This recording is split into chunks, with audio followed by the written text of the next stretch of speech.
Second in the Patrick division, Gaetan Duchesne and Bobby Gould have been hot of late. If you don't believe us, ask the Boston Bruins.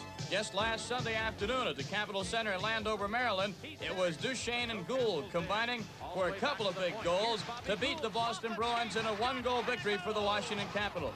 The Capitals and New York Islanders, Patrick division rivals, next on ESPN.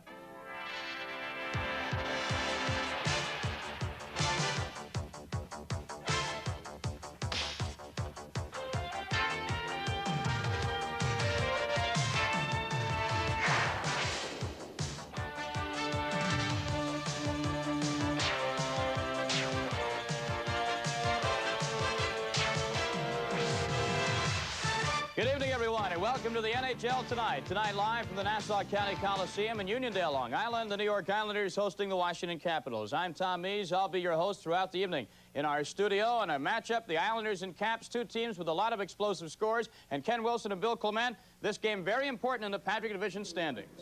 There's no question about it. It's really the fight for second place, Tom Mees, and right now the Islanders have the upper hand. They have that three-game bulge over Washington, and Bill, you can't forget the New York Rangers. Well, even with that three-point lead that the Islanders have, it's a pretty comfortable cushion. I agree. I think this game, because of the positioning that the Rangers are in, you can see they're only 1 point behind the Capitals. I think this game means a little more to the Washington Capitals. Let's face it, that's not much of a cushion. We can't forget the Rangers just yet. And the Washington Capitals had an absolutely terrible start. They traditionally get off slowly, but boy, never as slowly as this year. But they have come on, and Mike Gartner's been very explosive. Well, when we saw Mike Gartner in a game in Hartford in January, he had 10 goals in 45 games. Now his total, 38 goals. My mathematics tells me that that's 28 goals in the last 28 games for Mike Gartner. I guess only Jari Kurri and, of course, Gretzky from Edmonton have been as hot as Mike Gartner in the second half. And when you turn to the home New York Islanders, here's a team that's been inconsistent this year. They've really got it going now, but they're injury-riddled. 8 players are out, including Mike Bossy. We just found out Mike Bossy will not be in uniform, and they are a hurting hockey team.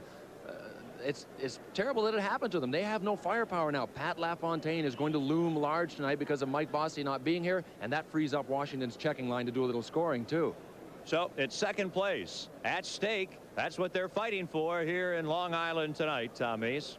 All right, Ken. Of course, second place in the Patrick division gets you at least home ice advantage through the first round of the playoffs, if nothing else. So it's a very important game tonight as we wind down the home stretch in the regular season. Now, 3 other games also going on at this hour in the National Hockey League. No score between the Flyers and Penguins in the first at Pittsburgh. We'll have bonus coverage of that game for you where time and circumstances permit throughout the evening. In Buffalo, boy, they scored goals. Toronto got 3 goals in the first 6.5 minutes. Buffalo has gotten 1 back. It's Toronto 3, Buffalo 1. Another must-win situation for the Sabres because the Quebec Nordiques are 3 points ahead of them in the Adams division, and Quebec has a 1-0 lead over Montreal on an early goal by Anton Stastny at home at Le Colisée. Up next, though, it is the New York Islanders and the Washington Capitals. Just moments away from the opening face-off, we'll be going live to the Nassau County Coliseum as the NHL Tonight continues.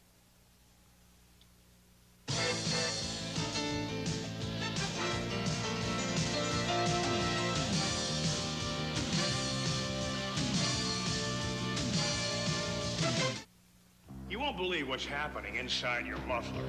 Rust that starts on the inside is eating its way through. The Napa Advantage muffler with Absorbite helps prevent internal rust. The inside of this muffler was not protected with Absorbite. This muffler was. You can see the difference. The Napa Advantage is even covered by a lifetime warranty. Of course, you may never have to use it. The Napa Advantage. It puts rust at a disadvantage. Available at thousands of Napa outlets. Get it right. Get it right, get it right, get it right. Get it right. Nobody's body's like your body. Foot Locker, got the shoes for your body. Get it right. Come see the latest and the greatest. Foot Locker, #1 for your body. In the gym or on the court or on the street, the Foot Locker pros got it right for your feet. Serious? Get it right for your body. Come to the Stripes. Foot Locker, come to the Stripes. America's high school students are doing their best on ESPN's Scholastic Sports America.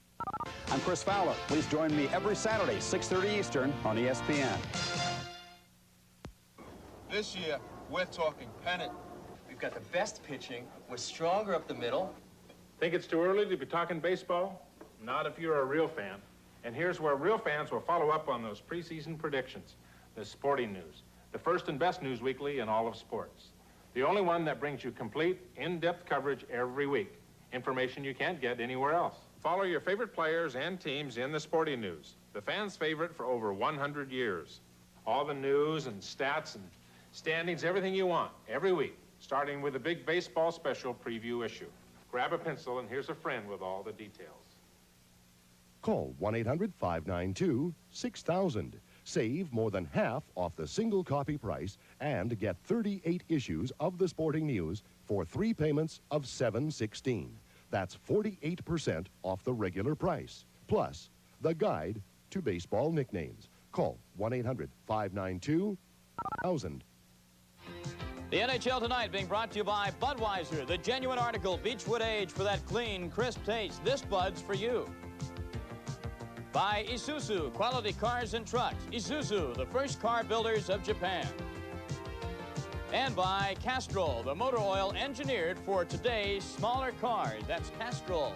Well, in Buffalo, of course, we mentioned a moment ago, the Sabres in a must-win situation, trailing Quebec by 3 in the Adams. They trailed Toronto tonight 3-1. In that game, Rick Vaive scored at 17 seconds. Then Vincent Damphou scored at 5:18. And then Russ Courtnall scored at 6:31.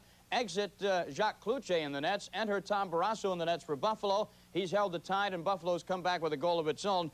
Dave Vanderchuk from Creighton and Sean Anderson to narrow the Buffalo deficit to 3-1. Now, between periods tonight, we're going to have features on a couple of very instrumental players for both these teams, Pat Lafontaine of the New York Islanders. And in our first intermission, we'll take a look at the star of one of the stars, I should say, of the Washington Capitals, number 11, Mike Gartner, who got off to such a slow start this year, but after the Christmas holidays has really come on, and not so coincidentally, the Washington Capitals have also come on. We'll also keep you updated on all the scores around the NHL. Again, Philadelphia-Pittsburgh, no score in the first, and Quebec leads the Montreal Canadiens by a score of 1-0. Don't forget, our next telecast after tonight will be next Sunday night at the venerable Chicago Stadium when the Blackhawks play host to the Boston Bruins. In our last game, the Blackhawks' Dennis Savard was cross-checked by Jeff Jackson of the Rangers. We understand the league office has asked to take a look at those tapes to see if any punitive action will be coming down against Mr. Jackson from the Rangers. The good news is that Dennis Savard was not hurt nearly as bad as we thought he was at the time. In fact, he may, and I stress may, be in uniform for the Blackhawks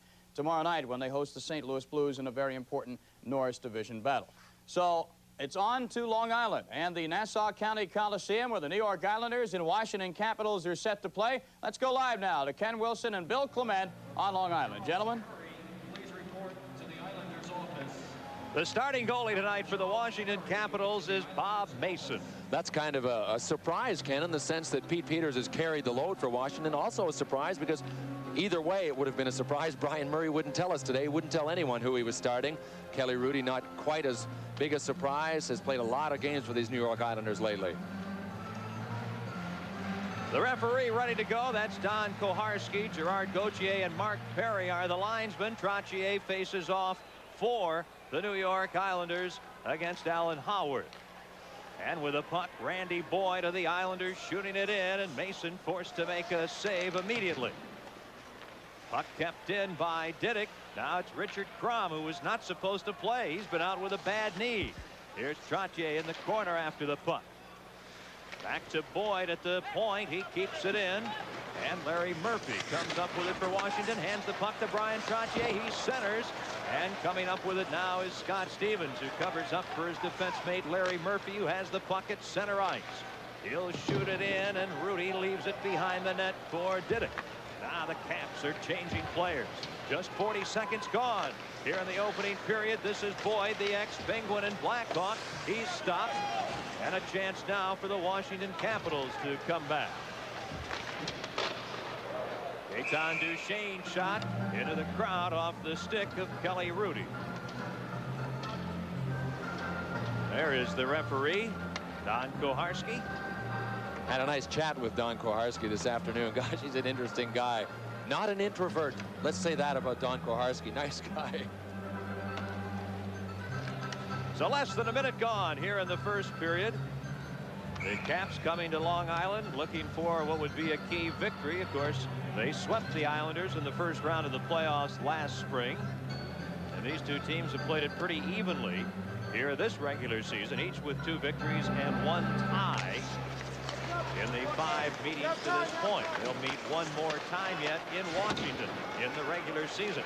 At center ice, Lafontaine taken out by Ridley. With the puck, Greg Smith, the former Red Wing.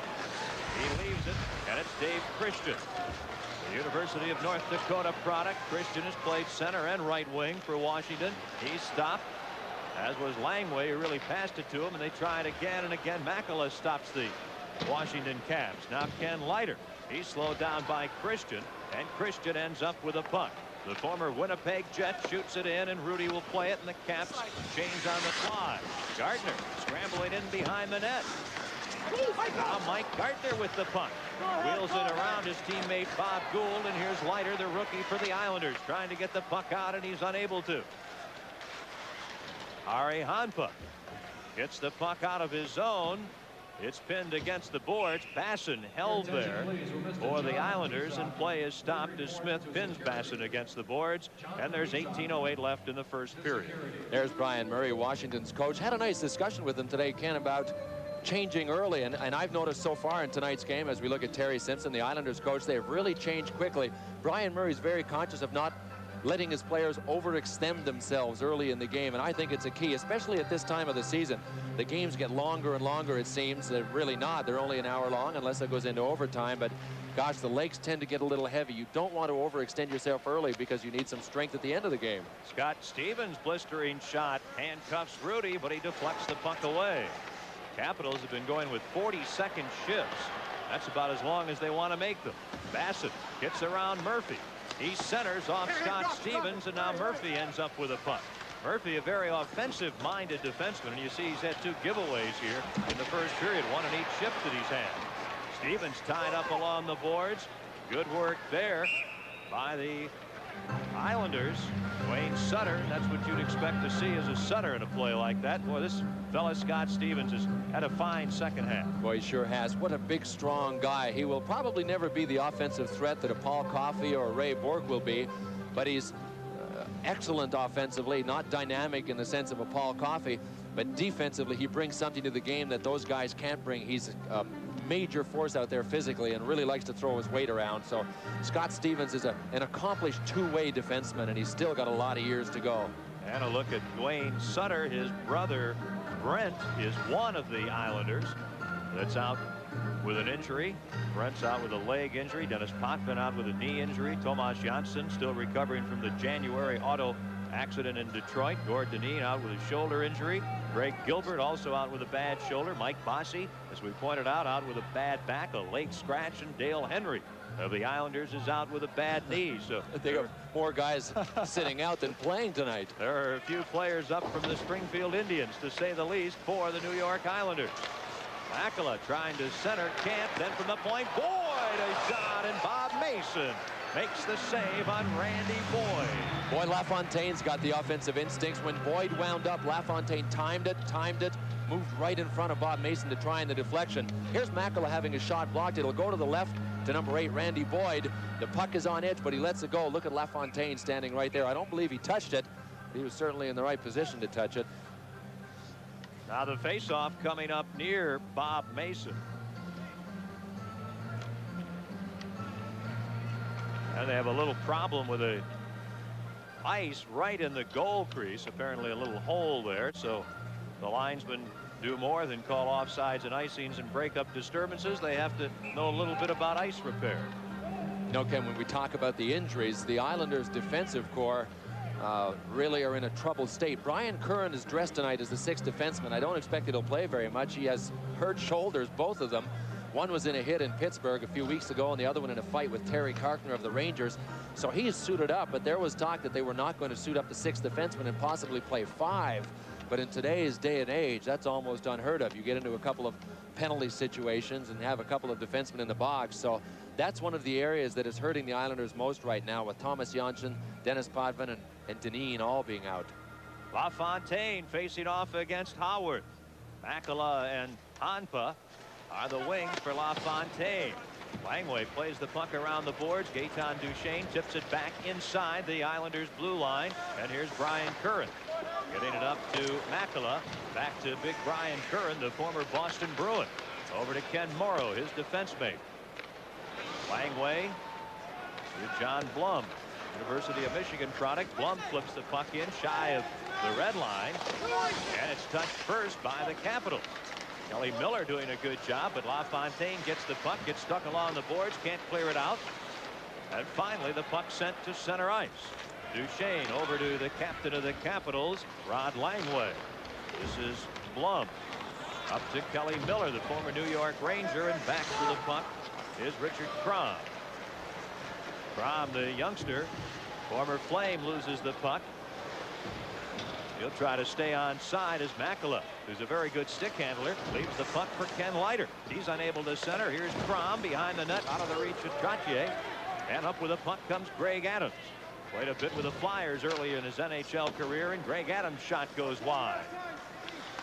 Steve Conroy becomes a real leader on the defense for the Islanders with all their injuries. Trottier with Crom, and it's offside.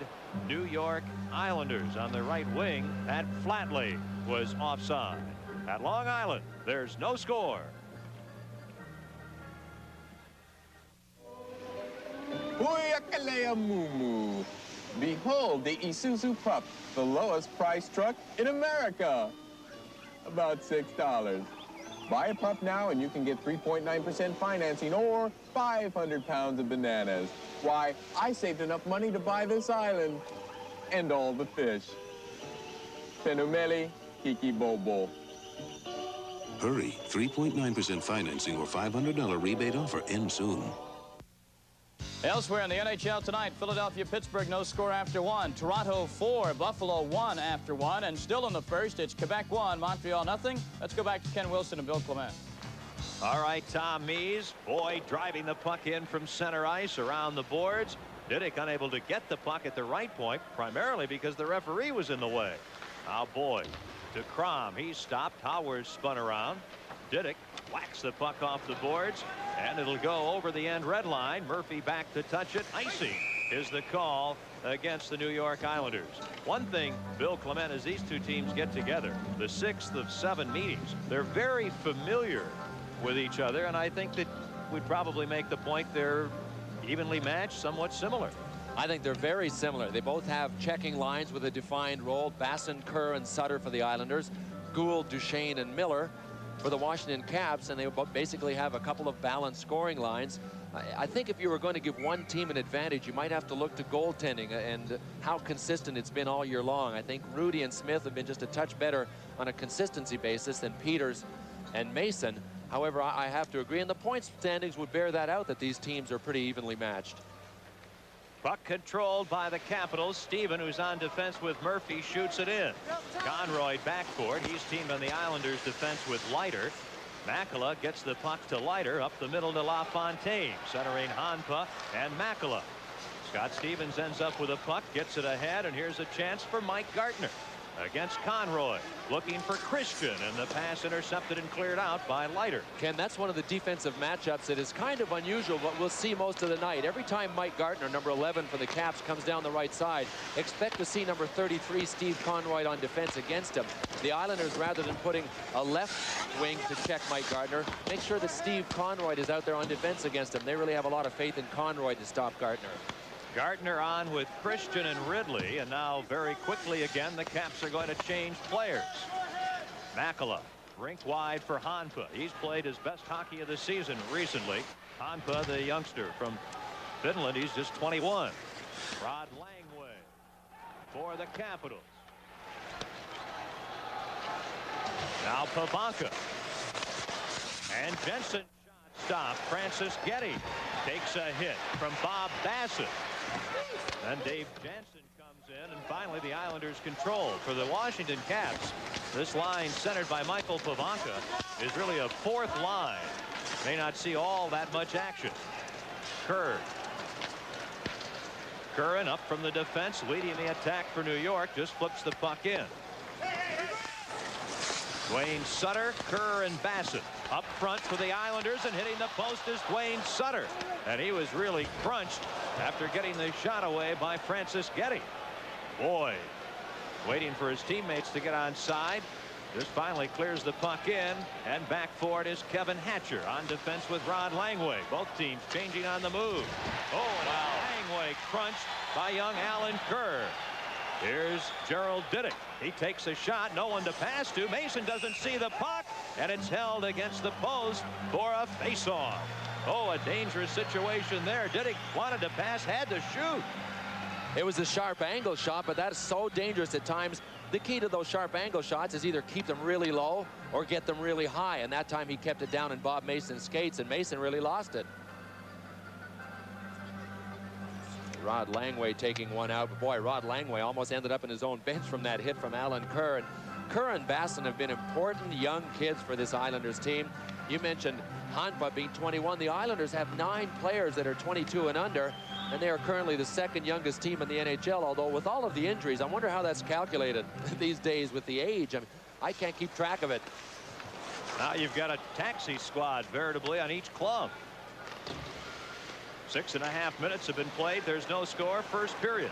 Brian Trottier, the old guard. Flatly a drive knocked down at the defense by Stevens. Then Murphy feeds too far for Gardner. Boyd. Cron. Checked by Ridley. Pat Flatley covers up. University of Wisconsin product. He's checked, ties up Gardner. Now Ridley, a shot and a glove save by Rudy on the former New York Ranger Mike Ridley. Boy, Ridley didn't have much to shoot at, Ken. That's one of the keys to this save. Rudy came charging out at him, challenging, ended up right in his glove. There's no score. This is my mom. And if everything I say about the 4-wheel drive Isuzu Trooper 2 isn't true, may she be struck by lightning. It can carry a symphony orchestra or every book in the Library of Congress. And the nice part is the Trooper 2 starts at just $10.80. You have my mom's word on it. Mom? See the affordable 4-wheel drive Trooper 2 at your Isuzu dealer today.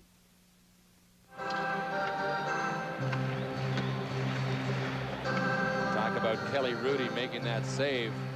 Ridley comes charging in with a loose puck. Watch how far to the net Rudy comes. And as you can see, the shot went right into his glove, but he's a good 6 feet beyond his crease. And although some people might say, oh, he shot right into his glove, had Rudy not been there, he would have had, Ridley at least would have had a lot more room to shoot at the net. I'm sure from that angle, Ridley saw very little and just decided to get a shot away, a desperation shot. Alan Haworth back to John Blum. Glove save Rudy. Around for Makela. This is the Makela, LaFontaine, and Hanpa line as Langway takes over for the Washington Capitals. Makela leaves the puck at the defense. And it's Pat LaFontaine. He's been scoring a lot lately for this Islanders team. The Detroit product played his junior hockey at Quebec. Just gives the puck to Bob Gould. He's been busy lately. He and Mario Lemieux know each other better. Coulter beaten to the puck. Centering effort. And a good one by Duchesne, but no one able to get a stick on it. And then Langway center. Hanpa for the Islanders is hit, and Conroy just smacks the puck the length of the ice. Langway is back. He'll touch it. It's an icing call against New York. 8:02 has been played here in the opening period, and there's no score. Well, the action continues here on ESPN, and Budweiser keeps the action going for all you do. It's Budweiser, that clean, crisp taste of cold, delicious Bud. There's Kenny Morrow wearing the C the first time this season, although he wore it last season. I'm not quite sure how many games. I was trying to find out, but he is one of the leaders. Mike Bossy has been wearing it. Bossy's out tonight. And there's a key to the Caps. Brian Murray mentioned Alan Haworth as being one of the reasons they struggled early. He'd missed a good part of this season with injury. And really down the middle is where Brian Murray thinks that they have improved over the second half, that they weren't very strong in the first half down the middle. And Alan Haworth is one of the big reasons why they're stronger. Here are the Capitals. Adams behind the net for Laughlin. He's held. Haworth taken out by Morrow. Bob Basson takes a big hit. And it's Kerr rink wide for Dwayne Sutter. Sutter trying to get in his forehand and a weak shot. He was hit by Hatcher. Dwayne Sutter slow in getting up. Stevens feeds to Adams. He's bumped by Curran. And finally the puck sent out of play as Stevens is wrapped up by Brian Curran, and the faceoff will be inside the Washington blue line. I tell you, if those hits Curran just laid on Stevens are any indication, his shoulders aren't that bad, but he doesn't seem to be holding his arms far away from his body. He doesn't do that much anyway, but he might be wearing a leash. It's an apparatus that fits around your chest and then around your arm so that you really can't move your arm, and it just keeps you from extending it into that pain position. And Brian Curran's got 2 bad shoulders. You know, Bill, we talk about all the injuries the Islanders have. We shouldn't indicate it's a playoff problem because a good many of these fellows figure to be back next week. The Islanders next Tuesday are going to play at St. Louis, and they're expecting to be, if not 100%, very close to it. A lot of them will be back for that game. Absolutely, and it's positive in the sense that they're keeping ground and treading water and not falling off the pace, and are going to get some of those guys back. They hope to get Brent Sutter back. Watched Dennis Potvin skating this morning. Gosh, he looked great. I think it's just a matter of conditioning with Potvin. So you're right. They're going to get a bunch of guys back at the right time. Here's Brad Lauer. His first shift, and he can't get a shot as Pavanka with the wood on his stick. Now Ken Morrow a drive. Mason the save. And Pavanka unable to clear it out, but finally sent the length of the ice. Boy, he took a little time too, Ken, in trying to clear it. I mean, his back was to the play. He didn't backhand it. He tried to play it, and he just about got caught. The NHL on ESPN, and there's no score. It was a quiet night until the party animal came to town. There's a super party animal. Hey. His name is Bud McKenzie. Bud McKenzie. A red hot nut and a cold Bud Light puts him in a party frenzy. He's Bud McKenzie, Bud Light's original party animal. Go Bud! Go Bud! Oh, yeah! Bye, Spuds. Don't be a stranger. The Islanders coming across the blue line here. Here's that chance from Brad Lauer cutting in. He has a chance to pass here. Almost looked like he wanted to pass, and Pavanka came back and just got the stick on Lauer at the right time because he wasn't able to get much of a shot away. And I want to watch the Islanders a little more closely. The first few rushes they've had in this game tonight, Ken, they've tried to cross the blue line, hold up, move laterally across the blue line, and let the other players drive for the net and create those openings. Washington's defensemen have been doing a great job, specifically Stevens and Langway, in keeping those other forwards from driving to the net and opening up the lanes. New York's going to have to adjust and start driving some pucks at Mason and going for the rebounds if the Washington defensemen aren't letting the open guys drive for the net. Mike Gartner takes a shot, and the save. Christian keeps the puck in. Ridley after it behind the net. He's stapled to the boards by Diddick. Richard Crom with a head of steam, looking for some skating room. Feeds to Boyd, and Boyd just flips the puck in, and the Islanders and Capitals will change players. 10-10 gone. Opening period, no score here at the Nassau Coliseum. Conroy, the former Calgary Flame. Ed Manning to Bob Basson, a rookie. Basson with Dwayne Sutter and Alan Kerr. Around Adams, but not around Stevens. Keep your head up, they tell you. And then Kerr takes a little run at Stevens as Laughlin and Conroy tie each other up with Howard. And hitting the side of the post is Kerr. Basson taken out in more ways than one by John Blum. And it's Scott Stevens on the rush for the Capitals to Laughlin. A drive, and that's caught by Kelly Rudy as Craig Laughlin, the Clarkson College product, let one go for the upper corner. Boy, you know how far behind the play Blum and Basson were. When Rudy made that save, they were still tangled down in the corner. Basson was banged around enough that he had enough of, watch this hit. Kaboom! Now, I'll tell you, he cleared the ice by 4 feet, his entire body. But he's a tough kid, and it really didn't stop him. He ended up in the corner to the left with Blum after that. There's Alan Kerr taking exception to the Basson hit. We talked about Stevens' physical presence. Boy, there's an indication. That's something that you'll never see a Ray Bork do, at least not very often. Definitely not a Paul Coffey, but Stevens is a brick. And he has some, as you mentioned, some offensive tools. He's a fairly well-rounded defenseman. And I'm not saying that those kind of defensemen don't exist anymore, but they seem to be a little bit rarer than they used to be. Yeah, it seems to be one or the other, either great defensively or there's Basson in the corner now with John Blum, and this goes on and on and on. Let me go, let me go. I was going to say, this is not a dance school. You talked about Stevens. He was the NHL Player of the Week last week with 2 goals, 7 assists for 9 points in 3 games. So there's an indication right there that he has great offensive skills. Christian, trailed by Gardner. Ridley well behind the play. And Brad Lauer gets the puck out of his own end. Coulter a shot. That's blocked. And at center ice, Brian Curran. He'll just backhand the puck behind the Washington net.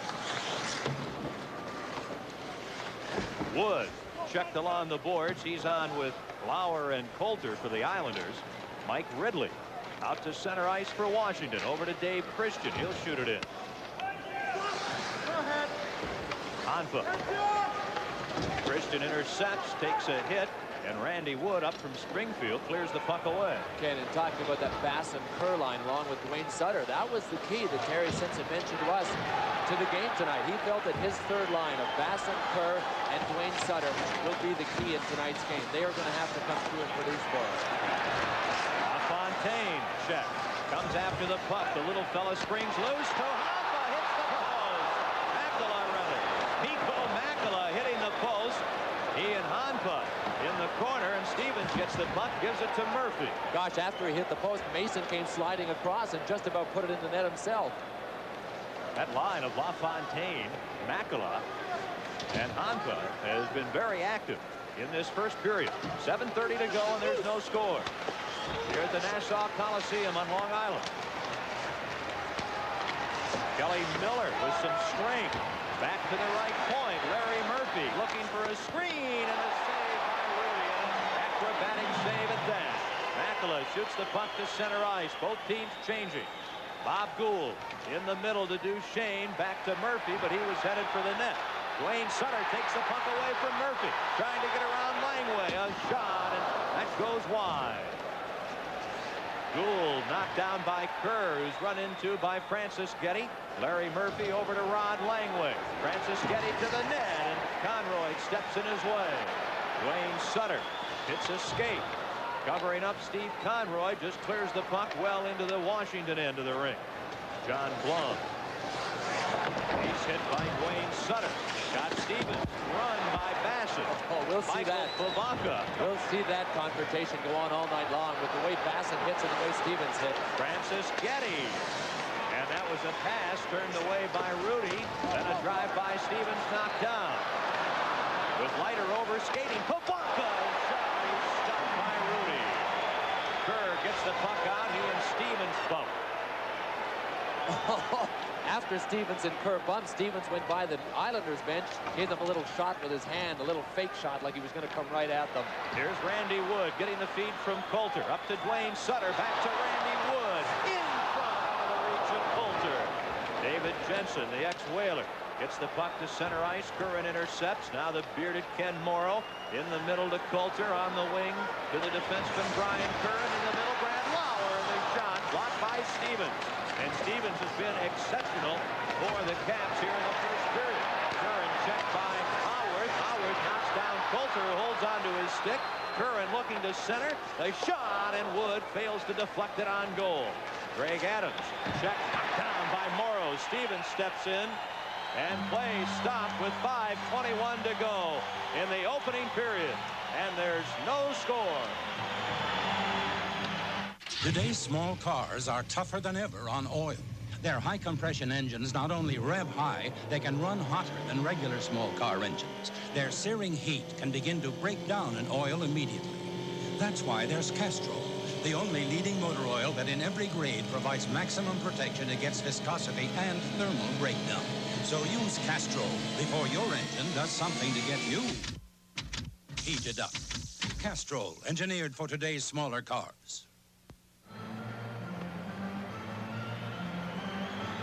Bill, both goalies have had to be sharp.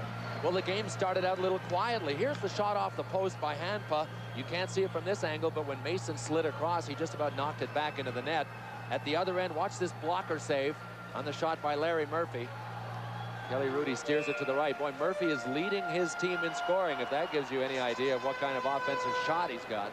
Langway against Trottier for the faceoff. Brian Trottier wins it. Diddick is shot wide. With the puck, Mike Gardner. 50-goal scorer 2 seasons ago. Rudy stops him. Here's Crom. Checked by Ridley. Diddick on the charge. Gerald Diddick back to Randy Boyd. Oh, that shot blocked by Langway. Hatcher runs into Trottier. And then Mike Ridley gets the puck, loses it to Trottier. He's dumped by Langway. And it's Hatcher avoiding a check, and Gardner turns the puck to center ice. Good. Less than 5 minutes remaining. It's period 1. Here at the Nassau Coliseum, and there's no score. Kevin Hatcher checked by Pat Flatley.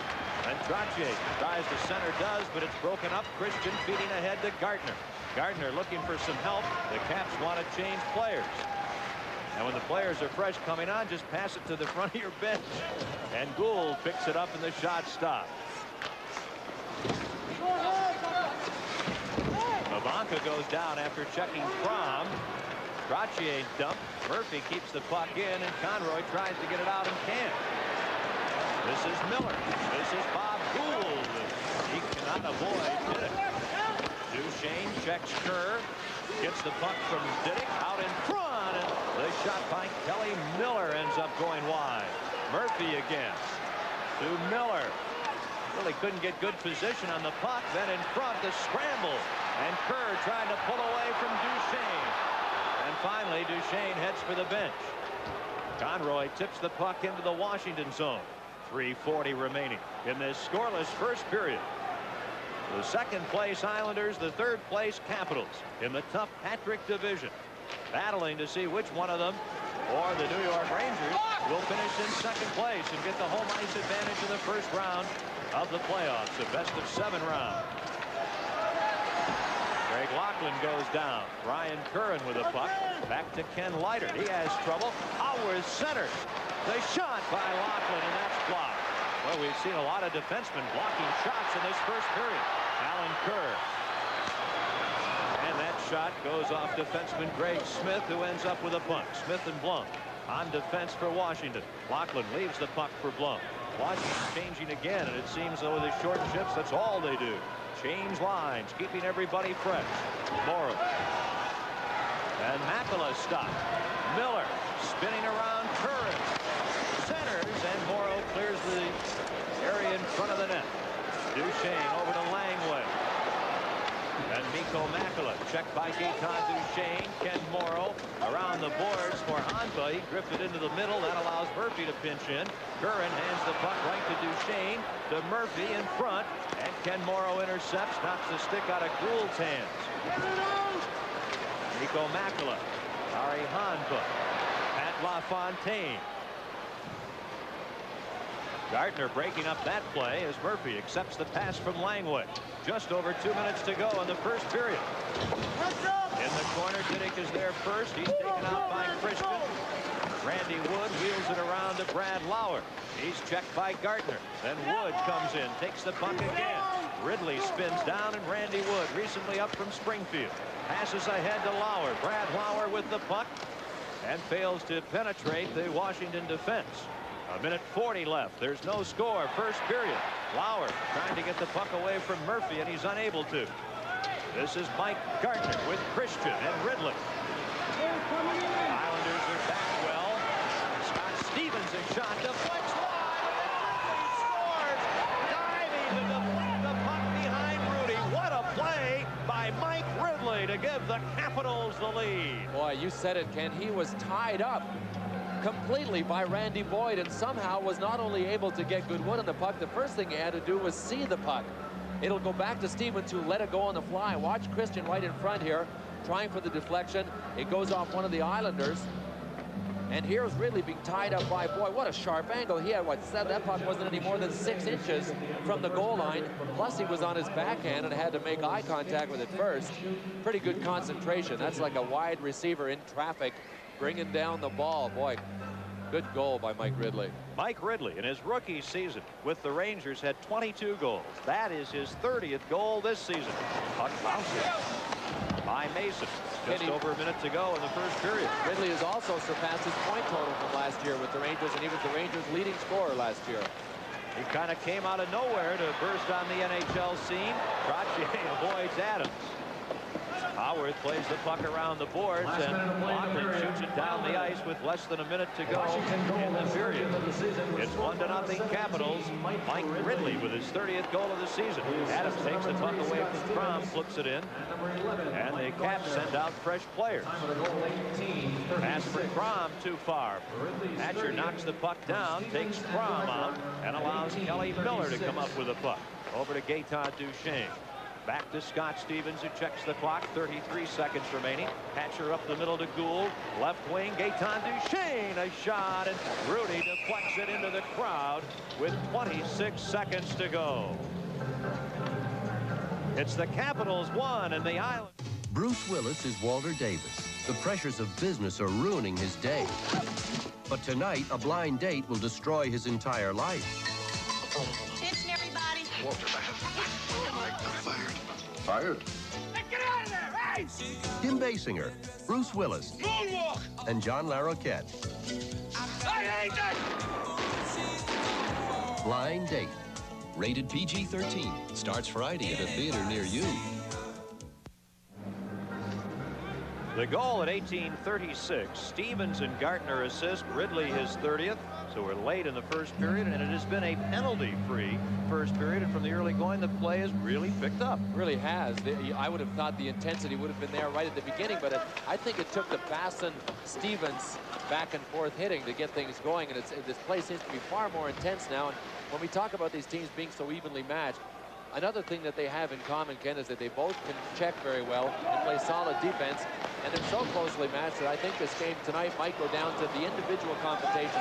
Those one-on-one situations, Basson and Stevens and players like that.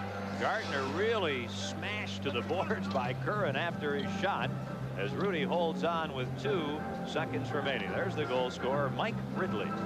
Really hasn't been a hot scorer of late for the Washington Capitals, and Brian Murray, their coach today, was telling us that he's such a conscientious employee that he pressures himself when he's not contributing, and he feels as if he's possibly letting down a lot of people. He's a perfectionist. He sets some goals for himself, and he's an achiever, and when he's not achieving, he tends to get down on himself a little bit. Well, Tom Mees is quite an achiever. He'll be along in just a few seconds with plenty of hockey news, update on all the scores during our first intermission here on ESPN's NHL Tonight. So stay with us for Tom Mees. The face-off near Kelly Rudy, only 2 seconds to go in the opening period. Trottier against Alan Howarth. And Washington setting up. They get a good draw. They get a shot. They might get a goal. Well, 2 seconds might not seem like enough time, but it definitely is. If he can draw it back to Murphy here, or actually directed to the net. He's got 2 ways to go. He's got 3 players in front of the net. Oh, he's coming back to Murphy. No, he wasn't. He tricked me too. And it goes into the crowd, and the 2 seconds tick away. In the period, the Capitals outshoot the Islanders 11-7. Be interesting to see how the Islanders come out in the second period. We talked so many times about those goals late in the period, and that's what Ridley got as a goal late in the period. Mike Ridley, his 30th of the season, the only goal in the first period. And after a period on Long Island, it's the Washington Capitals 1, the New York Islanders 0.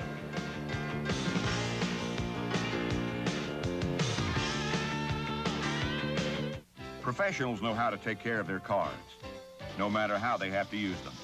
That's why professional quality master mechanic tools from True Value hardware stores work hard every year on cars at the Indianapolis 500, the International Race of Champions, and right in your own backyard.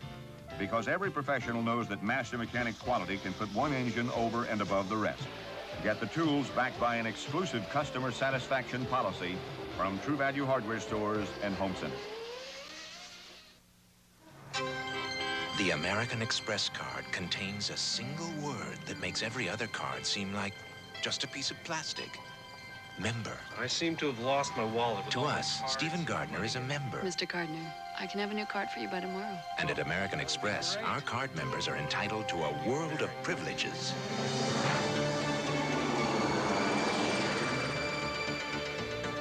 We lost our card, our cash. Even our passport. You've come to the right place. I can help you. That's great. That was an easy sale. No need to wrap it.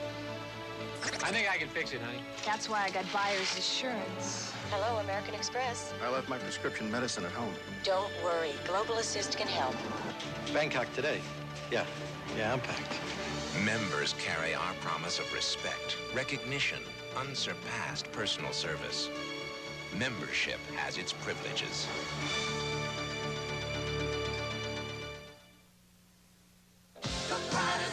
Plymouth Sundance, the unbelievable American, under $7,600. It's the best value in its class, including the imports.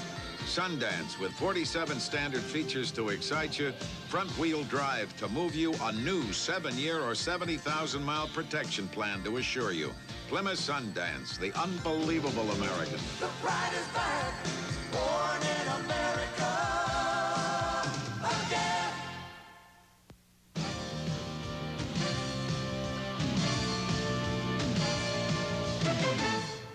Nothing like a late goal to perk up one team and let down another. The Washington Capitals get that late goal, and it goes to the credit of Mike Ridley, his 30th of the season. One of the guys I'm sure Phil Esposito and the Rangers would like to have back right about now. Well, Mike Gartner is one of the leading scorers in the Washington Capitals year in and year out. He has 69 points as I speak. And how far the Washington Caps go in this year's Stanley Cup playoffs may directly be linked with the play of their all-star right winger, Mike Gartner. When number 11 is right, there's no question about it, the Caps are hard to beat. Here's a closer look at Mike Gartner of the Washington Capitals. Mike Gartner of the Washington Capitals. For the last 7 years, Gartner has been one of the most consistent scorers in the NHL. But at the start of this season, he had lost his magic touch. After 3 months, Gartner had collected only 7 goals and 14 assists. The first part of the season, I was getting a lot of chances, a lot of breakaways, hit a lot of goal posts, still getting a lot of shots on net, but the puck just didn't seem to want to go between the pipes. After Christmas, it seemed to start to go my way, and the puck seems to be going in the net for me. I don't know what the difference is or what the reason is, but I'm glad that it's going that way. A big reason for the disappointing season the Capitals are struggling through has been the play of Mike Gartner. Now that he's back to form, so are the Capitals. The regular season has been a tough fight for the Caps, and they have not always wound up on top. That was until Gartner caught fire, and now Washington is once again looking like a contender. He's the offense, he's the speed, he's the guy that can put pressure on the other team's defense and open ice up for his line mates, for the rest of the team. I think they, on a regular basis, try to play their best checking line against Mike Gardner's line, whoever it might be, so it does help his team by opening some ice up for other people. Over the last couple of months, Gartner has been one of the hottest players in the league. Everything is going his way, but that does not mean he has forgotten the empty feeling of a bad slump. You start to tape your sticks a little differently. You start to do a few things differently and question yourself. But I went through those stages, and I said, gee, I don't think I'm doing anything different than I have over the last 7 seasons. So I continue to just keep playing the same type of hockey that I had been playing, and as a result, things started to turn around. In the past, the Washington Capitals have been outstanding during the regular season and a disaster in the playoffs. Gartner and the rest of the team are hoping this season things will be reversed. David Pratt, TSN, Vancouver. No question about it. Mike Gartner, a perennial all-star, and really one of the real main cogs of Brian Murray and the Washington Capitals as they head toward the playoffs. We have a brand new edition of the NHL Player of the Week, the Chrysler Dodge Player of the Week, and we go west, don't we, for this week's NHL Player of the Week.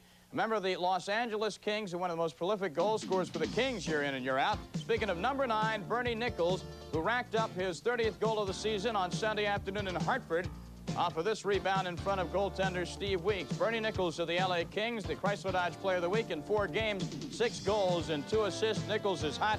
Maybe one of the reasons why the Kings may outlast the Vancouver Canucks for that 4th and final playoff spot in the Smythe Division. Our score after 1 period on Long Island. It's the Washington Capitals 1. The New York Islanders nothing. Back with more in a moment.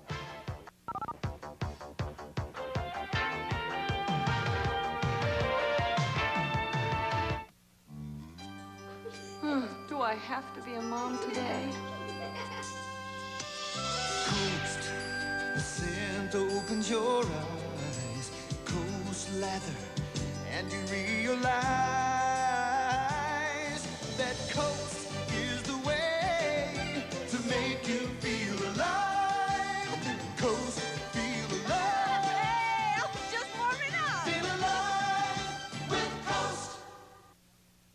Fixing this water damage will cost $1,200.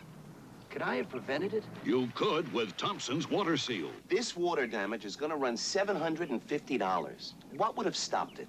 Prevent water damage with Thompson's Water Seal. Simply brush Thompson's on wood, brick, or concrete, and it penetrates to form a barrier water can't get past, even when driven by 98-mile-per-hour winds. This time, I'm going to protect my new deck with Thompson's Water Seal. A great defense against offense. It starts early. A distant rumble. You can feel it getting closer.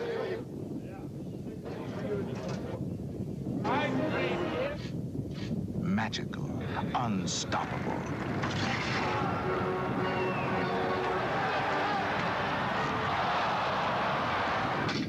NHL hockey. Feel the thunder. With less than 2 weeks to go in the NHL's regular season, let's take a quick look-see at the standings, beginning with the Adams division. Hartford on top, Montreal and Boston still fighting for second spot. Quebec and Buffalo still fighting for the final playoff spot. In the Patrick division, Philadelphia's owned that all year, but you see how tight it is coming into tonight between the Islanders, Washington, and the Rangers. Pittsburgh and New Jersey appear to be out of it. In the Norris division, it's still anybody's ball game outside of first place. Detroit leads St. Louis by 6, Chicago by 8, Minnesota by 9. Toronto is way ahead tonight. They could move back into the picture, lo and behold. In the Smythe, well, it is Edmonton, but an interesting development for second between Calgary and Winnipeg. Los Angeles appears to have the upper hand on Vancouver. So as we go along now, with less than 2 weeks to go, it appears we know the teams that won't make it, unless something really special happens. Vancouver, New Jersey, and Pittsburgh won't make it. But I think the one thing the fans want to know, Ken Wilson and Bill Clement, when we go to the playoffs this year, are we going to have, in your opinion, the amount of upsets we had in the first round of the playoffs a year ago? Well, Tom, when you look at the upsets of a year ago and wonder if you're going to see as many upsets again this year, you probably come back to Montreal, Calgary. How did they do it? And they did it with depth a year ago. They sure did, and that will be a key this year. I don't expect we'll see the upsets that we saw last year, and I'll tell you why. Teams aren't concentrating as hard on finishing in first place. Maybe I shouldn't put it that way. I think their focus is divided. They understand that if they focus too much on finishing first place, they might get knocked out early. But depth, the first series this year is now a best of 7. And I think that a key, one of those intangible, unpredictable things will be if one team happens to go 7 games in that first round, and it's a hard series, and another team that's sitting there waiting for them happens to win in 4 or 5, that could be a key factor. That goes right to depth. Other than Edmonton, Bill, which team do you think has the best depth? I think Calgary has pretty good depth. I think Montreal has good depth, and I think Philadelphia has depth, not necessarily because they had it when they started. They were forced into getting players into that depth position because they played so many players this year, those teams. So maybe not as many upsets as a year ago, Tom, but depth really the key as the playoffs begin early in April. I like Calgary. I agree with Ken and Bill, especially there about the Calgary Flames. They have a lot of depth, and they really could be a very dangerous team come playoff time. Ask the Edmonton Oilers about Calgary. We'll continue on the NHL Tonight in a moment.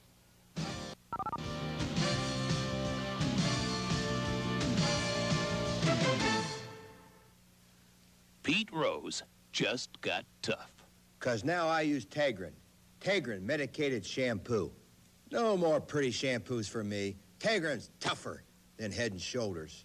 It's got a special ingredient that's tough on everyday dandruff. Tough on all 4 major causes of flaking and itching. Tegrin's 4 times tough. It's the heavy hitter against dandruff for me. And your wife. So get tough on your dandruff with Tegrin lotion, or now in brand new concentrated gel. You want the usual? It wolfs down broken glass for an appetizer. And here's the blue plate special. Then it devours a portion of nails and wood chips. I like a man who cleans his plate.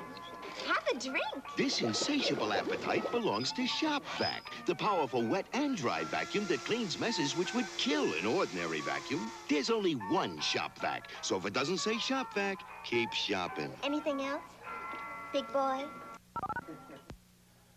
Well, the Washington Capitals are in the locker room now, along with the Islanders, catching their breath for the second period, with the Caps leading at 1-0. 3 other games tonight around the NHL. This could be the Penguins' last stand. They lose this one, they're just about mathematically as well as realistically out of the playoffs. Let's see what's happened now. After scoreless first period, in the second, Flyers' Brad McCrimmon firing from the right point, Pat Riggin the save, and Tim Kerr bangs in the rebound for his 54th. Now, off the faceoff, Murray Craven wins it. Sinisalo feeds Mark Howell. The wrist shot is good. 2-0 Flyers. Then, 16 seconds later, it would be Murray Craven eventually ending up with a puck assist to Mark Howe. It is 3-0 Flyers.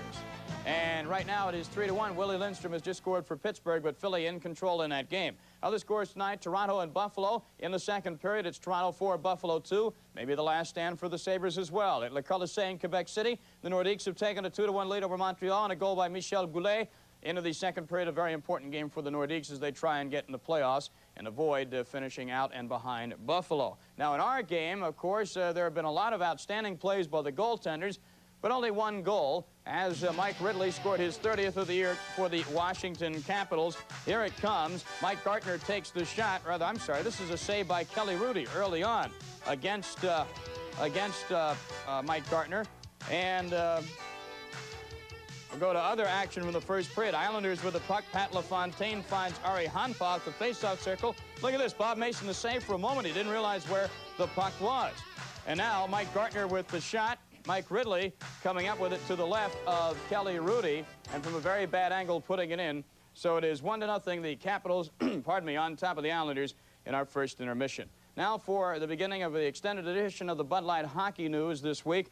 Sorry to report the hockey world has lost a dear friend. John Mariucci passing away last night because of cancer. He was 70 years old. Mariucci was known as the godfather of amateur hockey, especially in the state of Minnesota. He was an All-American at the University of Minnesota in the sport of hockey in 1940s, and he also played football when the Golden Gophers won the National Collegiate Football Championship in the early 40s. He was head hockey coach of the Golden Gophers from 52 through 66 and actively promoted high school and college hockey, especially the growth among the sport of hockey with American hockey players at the high school and collegiate level. He will be missed. John Mariucci, dead at the age of 70.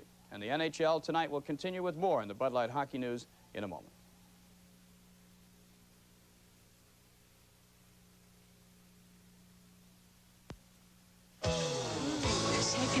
What a hug.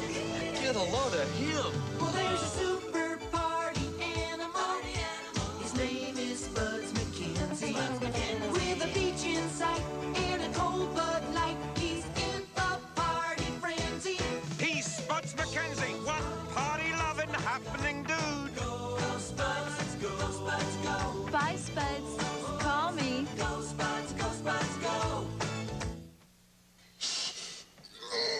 After lifting a total of 25,000 pounds, Lou Ferrigno isn't finished until he lifts 1 ounce of the 47 vitamins, minerals, enzymes, carbohydrates, and amino acids that help make his workouts work. Dynamic Muscle Builder. Get $10 in coupons and a free magazine with Dynamic Muscle Builder from Weider, America's total fitness company. With the Tandy 3000 HL, you're working with the best value in high-performance 286 technology.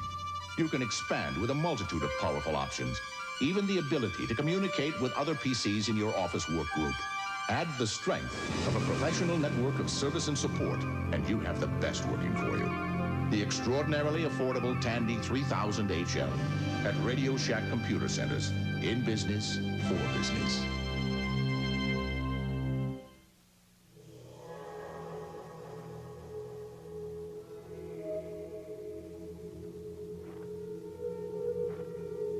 When the temperature drops below 30, remember the spark plug that's tested to start below 0. Champion, we go to ridiculous extremes to test the reliability of our spark plugs. Well, in Pittsburgh, there was no scoring in the first period at all, but in 7 minutes of the second period, 5 goals. Philadelphia leading the Penguins 3-2. Let's go live to Gene Hart and Bobby Taylor at the Civic Arena. Play into the zone as play continues here at Pittsburgh. 3-2 now, and the Pens at the Flyer line. Simpson up the middle. He's got an open man through on the far wing. Drops back to Simpson. And reading the play was Murray Craven to send it up through at center ice to Kerr. Kerr, Craven, and Prop over the line, left side to Kerr. Couldn't deflect it, as Jimmy Johnson did a nice job of tying him up for Pittsburgh, and back comes Craig Simpson. 4:35 remaining in the second period.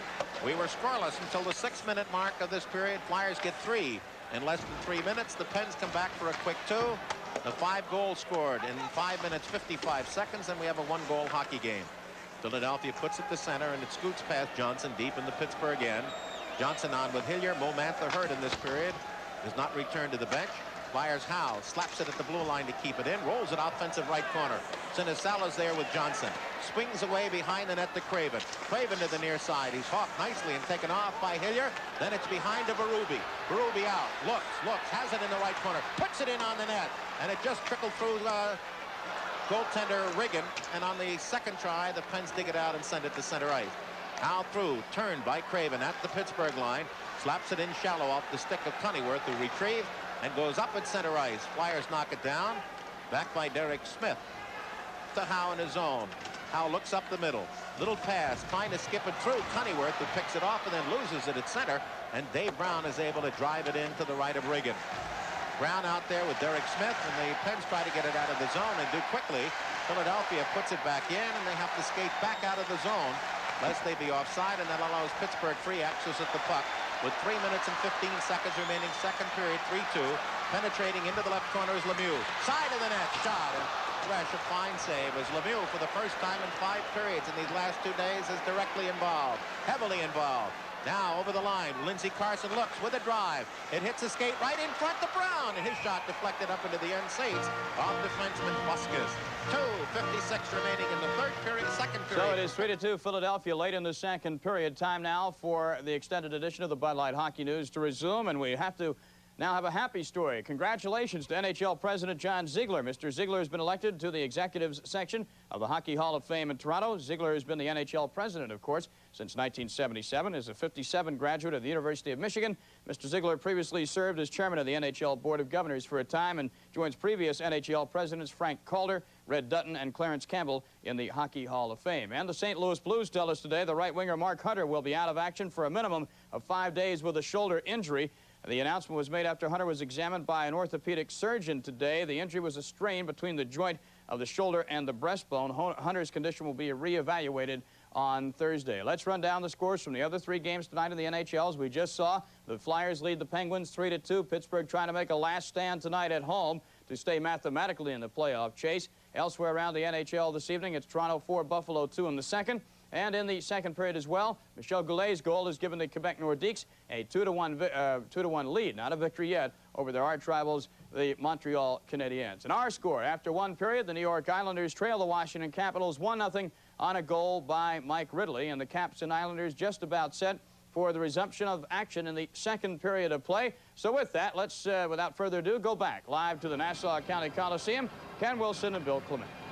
Thank you, Tom Mees. 11-7 the shots. Washington, no penalties in the period, and that only goal coming very late. 18:36. Stevens and Gardner assisting. Mike Ridley, his 30th of the season. Those statistics and other statistics we have, Bill, would indicate, hey, it was a tough, well-played, closely played first period. Yeah, it was pretty even. The Islanders on the face-offs dominated, winning 11, and Washington only won 5. But from then on, the statistics were pretty even. The quality shots on goal, Islanders had 4, Washington had 5. And the offensive giveaways, the Islanders had 13, Islanders 16, Washington 13. And actually, that's pretty high. That indicates some pretty good defensive work by both teams in their ends. Tonight is brought to you by Volvo, a car you can believe in. That's Volvo. And by the Campbell Soup Company, makers of quality products for over 100 years. And by Rolaids, for acid indigestion or heartburn. Rolaids spells 100% relief. We're set for the second period. Once again, here's Ken Wilson and Bill Clement. Carrying right along, blocked shots. Washington had 5 and the Islanders had 2. And the shooting percentage, well, the Islanders got to concentrate a little more on hitting the net. They took 13 shots. Not many of them hit the net. They only hit the net with 54% of their shots, but pretty even period. And you know, the giveaway factor with the Islanders 16, Ken, and Washington 13, not many of those were unforced. There were only a couple of unforced giveaways, so that really backs up the fact that it was a tight, aggressive defensive game, especially in the defensive zones. Well, let's see what happens here in the second period. Trottier facing off against Haworth. The Capitals in the dark, the red uniforms. Ken Leiter on defense with Steve Conroy. Trottier centering Flatley and Crom. And it's Haworth. Nice move to get around Leiter. And the shot never gets away as Haworth is well covered. Flatley getting it to Trottier. And then Conroy, or I guess Conroy stopped. And Stevens with a puck for Washington. First minute of play, second period, no score. Stevens being chased by Flatley. Covering up is Larry Murphy. He gives the puck away. Trottier shot, and Mason a save, a second save on Flatley. Boy, on the Trottier shot, Mason was down in a hurry, and he was fortunate that he was able to get that puck, which was up high. A couple of great saves. You're right, Ken. There's another close chance, but that all started with Flatley and Crom putting great pressure on Murphy and Stevens and backing them all the way in. When that thing started, they were out near their own blue line. Flatley unable to get the pass from Crom. In his own zone, it has been a tough night for Larry Murphy. But there have been others like that for him in his career, and Brian Murray, the Capitals coach, comes to expect that. But he's something very special offensively for a defenseman. Islanders shoot the puck the length of the ice. Langway touches it, and it's icing against New York just a minute 20 into the second period. More hockey coming up on ESPN. We're just 48 hours away from the NCAA Division I Hockey Championship. On Thursday night at 8 Eastern. It'll be the semifinals and then the championship on Saturday night, the 28th at 8 Eastern. All from Joe Louis Arena in Detroit. Tom Mees, Lou Nanny will be there, and it'll be exciting as always. The NCAA Division I College Hockey Championship on ESPN. There have not been any penalties, as we mentioned, in this game yet, which is unusual, certainly. Don Koharski considered to be one of the better referees in the NHL, and he's kind of letting him play. Yeah, he sure is, and I think that shows he is not afraid of the game getting away from him. Very often, an official will call things a little tight so that the game doesn't all of a sudden blow up and get out of hand. But with these two teams, I really don't think that that's in danger or that can happen, and Don Koharski realizes that. He also has confidence in his ability to grab control if it looks as if it's getting out of hand. So you're right, he just let the boys play in the first period. Washington making a quick line change after the face-off. They want Pavanka, Francis, Getty, and Jensen out there against a so-called third line for the New York Islanders, and they quickly change and bring Lauer, Basson, and Coulter on as Jensen tips the puck in. Coulter in the corner to dig it out for New York. He avoids close to the Francis Getty check, and it's Brad Lauer feeding to Bob Basson. This group had a good first period. Off the blocker of Mason. Jensen back to Langway. Langway very patiently gets the puck ahead, and it's Pavanka, the check centerman. Knocked down, and Jensen comes out of his own end, kicking the puck ahead. Gardner trying to center, unable to, as Washington again changes quickly, a pattern they've utilized throughout the game. The shot by Ridley, blocked by Boyd. Now Kevin Hatcher moves in, shoots, and a glove save by Kelly Rudy, as Kevin Hatcher had all sorts of room. In the second period, the Capitals lead the Islanders 1-0.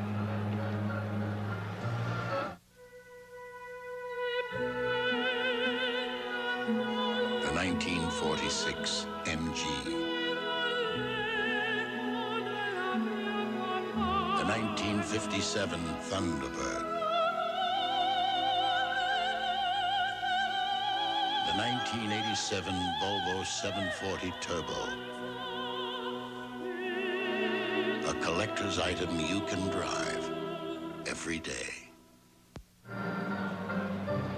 Boy, Kevin Hatcher is able to walk right in here. There's Boyd. He will fall, number 8 for the Islanders. You can see on the right he is down.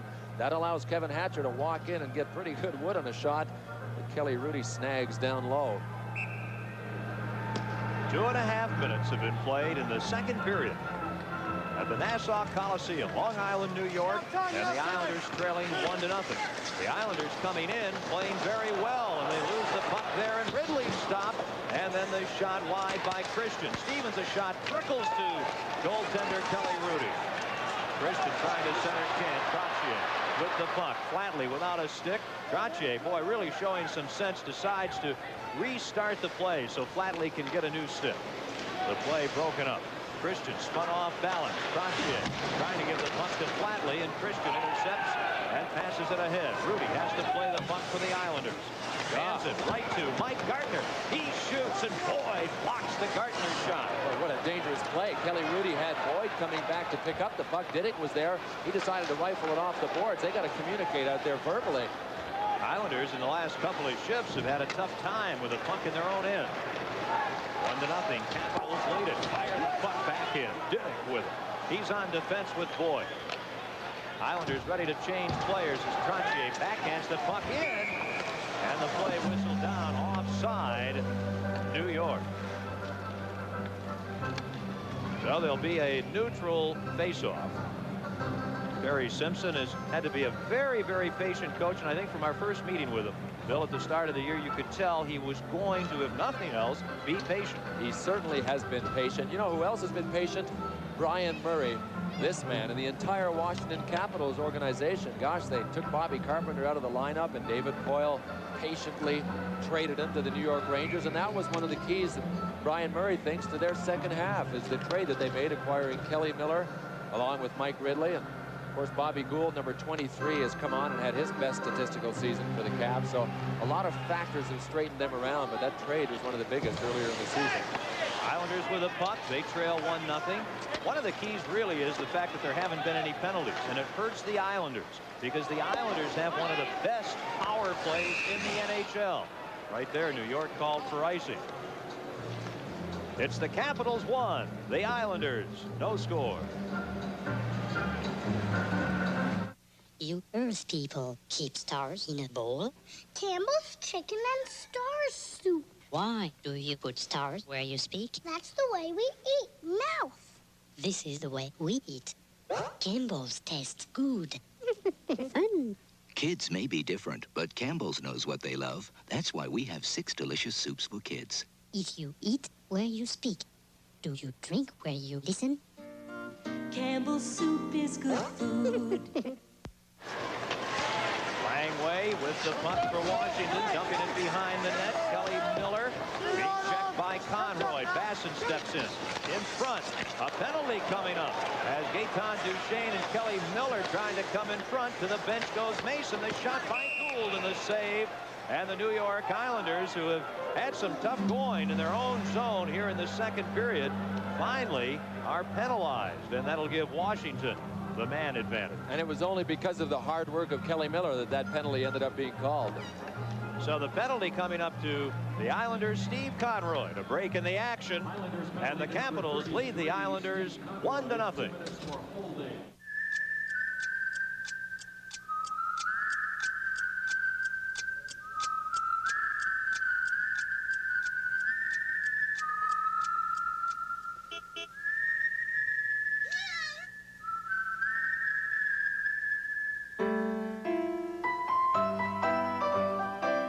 Volvo 760, the car for people whose means have changed, but whose values haven't.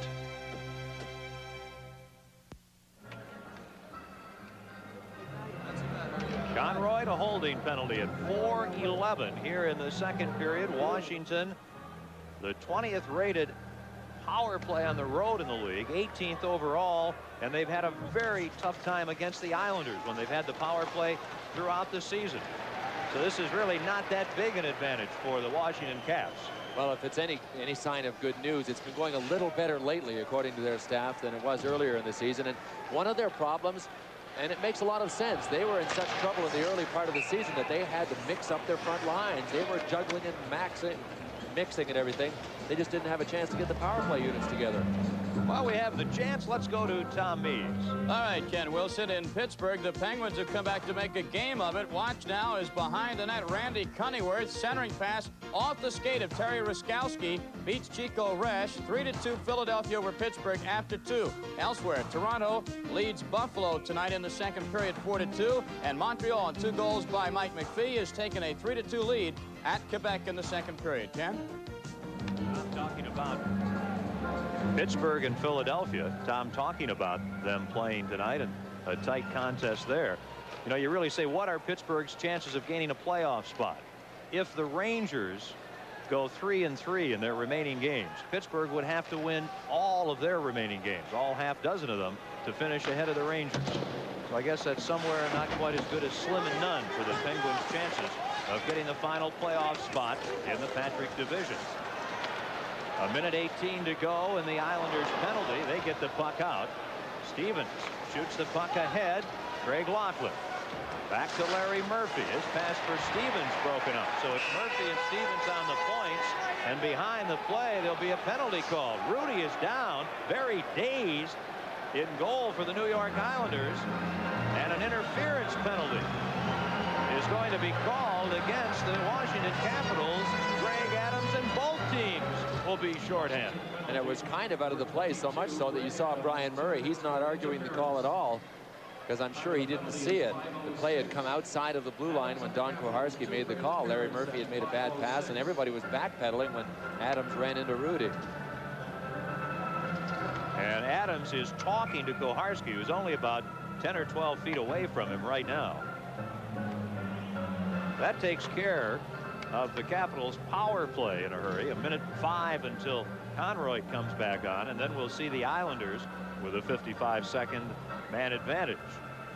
That was a good point, Ken, you made a couple of minutes ago about no penalties being perhaps a deciding factor, with the Islanders having the second-ranked power play, and as you mentioned, Washington having the 18th rank. So if there are no penalties called, that kind of negates. But if it gets lopsided penalties for any reason at all, you know that those stats could come back to either haunt the Caps or really favor the Islanders in a game like this. It's a tight checking game, and you have to look at those power plays for big breaks for both teams. Lafontaine slowed up enough by Stevens. Greg Adams penalty at 5:06, interference. Randy Boyd trying to gain possession of the puck, taken out. Mikko Makela forces the puck behind the net. Lafontaine at the side of the net, but the puck deflected off the back of the cage. And at center ice, Gaetan Duchesne with Murphy and Gardner. Murphy looking for Gardner, now has to take a shot that deflects into the corner, where Makela takes out Duchesne. Randy Boyd. You could hear 24. That was Rudy giving Boyd an idea of the time left in Conroy's penalty. Dave Christian ends up with a puck for the Capitals. Conroy back in 10 seconds. Then New York will have the man advantage. Capitals lead it 1-0. Leiter for New York to Did it. Back to Ken Leiter. He can't get around the defense. Hatcher, he clears the puck out. Conroy back on. Now the Islanders power play. Against Washington, they've been successful 32% of the time. So just about 1 for 3. Trottier checked by Hatcher heavily into the boards. Puck comes through center ice, and Rudy will play it in the corner. Half a minute to go in the Washington penalty. 25. Boyd on the power play for New York. Here's where they miss a Dennis Potvin. No question, and that number 2 ranking in the league is a little misleading too. Their power play is kind of limping along right now, maintaining that number 2 hold overall in the league. But you're right, they do miss a guy like Potvin back there. Leiter to Flatley. On the shot, and the save makes it. Leiter is just wide. Make it Flatley, and Flatley had a good opportunity on the second effort, and the puck shot into the crowd by Kelly Rudy, and there'll be a penalty called. A penalty against the Islanders goalie. On Long Island, the Capitals lead the Islanders 1-0. Yes. For everyone on the proverbial fast track, NEC introduces Multispeed, the world's fastest portable computer. Take the multi and run. Still waiting for that part on your lawnmower engine? Next time, make it a Briggs & Stratton engine and our 25,000 fully stocked parts and service centers all across America. Briggs & Stratton, the power in power equipment. Just as Rudy clears the puck in the crowd, Adams had just come back on. Right, this year that is a new rule in the National Hockey League. You can see that puck clearing the glass. It is a black and white rule rather than a gray rule. For years it was if the goalie intentionally shoots it into the stands at the referee's discretion, it is a penalty. This year, no discretion. That puck goes over the glass, you got 2, and that's what Rudy ended up with. And that's what a lot of the referees around the NHL would like. More black and white and less gray. No question. And they've come under so much heat, so much criticism. I think you're absolutely right. When we talk to them, they say, yeah, we'd like to have less discretionary calls, more black and white areas out there. This is one of them, and it's really helped. Capitals with a power play. Rudy's delay of game penalty at 7:11 of the second period. Being served by Pat Flatley. Off LaFontaine throws his weight into Gardner. Gardner doesn't even budge. And here's Pavanka. He's got Christian breaking for the net, and Curran blocks the pass from Pavanka. Gardner will go back after the puck. Fresh penalty killers come on for the Islanders. Passing up front with Kerr. Back on defense, Curran and Morrow. Christian shoots the puck in for Washington. They lead 1-0. 1:10 to go in the Capitals power play. This is Scott Stevens centering. Rudy tips the puck away, and Basson is there to clear it down the ice. Washington against the Islanders on the power play this season. Successful only 13% of the time. They're successful 18% of the time overall. So it's been especially tough for this Capitals power play against New York's Islanders. 40 seconds to go, and the man advantage. Pavanka! Check it, make it Adams. Adams moved right in front and had a good opportunity. Here's Adams again. Looking for some skating room. Feeds to Stevens.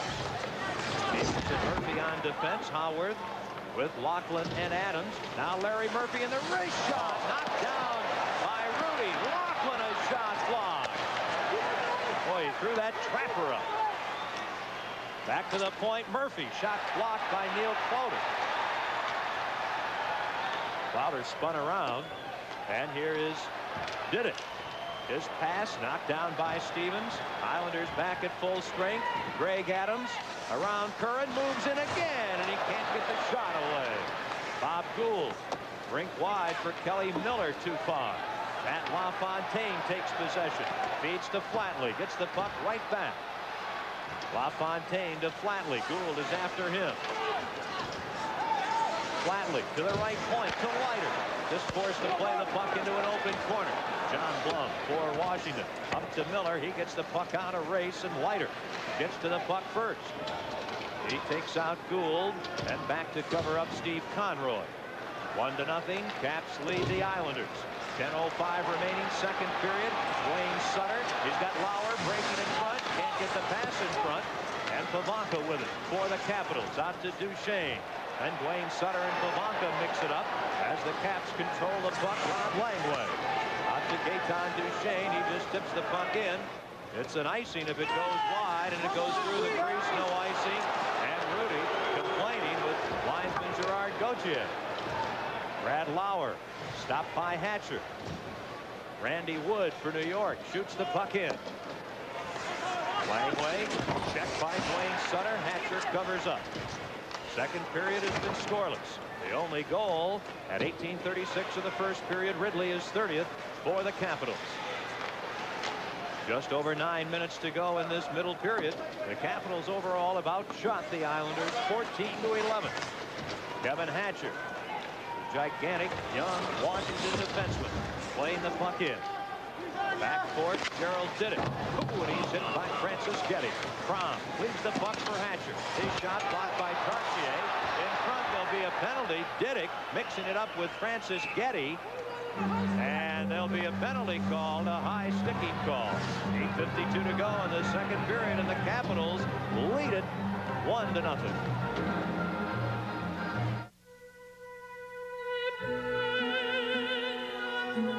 The 1946 MG.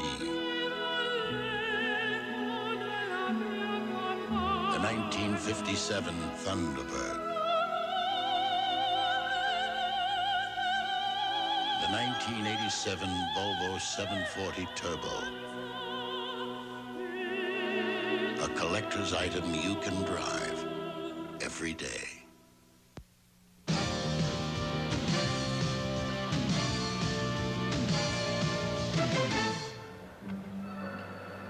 Boy, Larry Murphy has a chance. There's that great glove save by Kelly Rudy, and you know, he keeps his glove open and to the side, which is so important. And we watched Pete Peters, who is Washington's goalie, not dressing tonight as the action continues around in front of Rudy.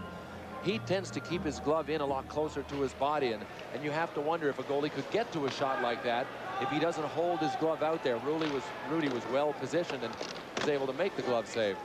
Gerald Diddick's penalty is high sticky at 11:08.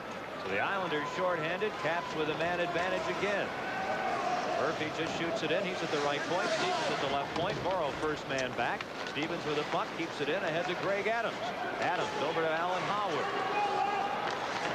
Stevens gives the puck back to Howard. Laughlin is out in front. Murphy back to Howard. Curran and Morrow on the defense. Hitting the side of the net is Howard. Then Laughlin scores. Greg Laughlin, the veteran.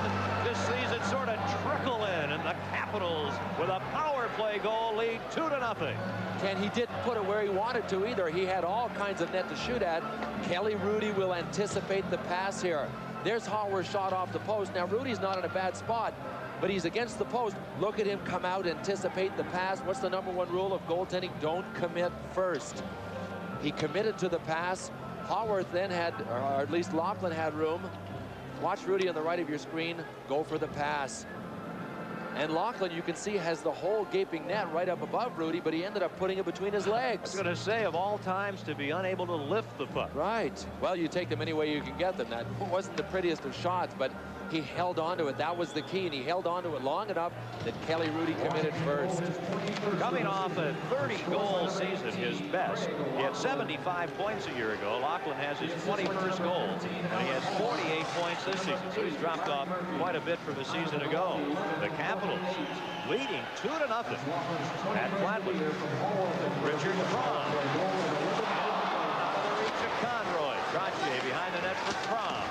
Now Trottier in a crowd, centers. Langway breaks it up. Trottier centers again, and well-positioned Ridley.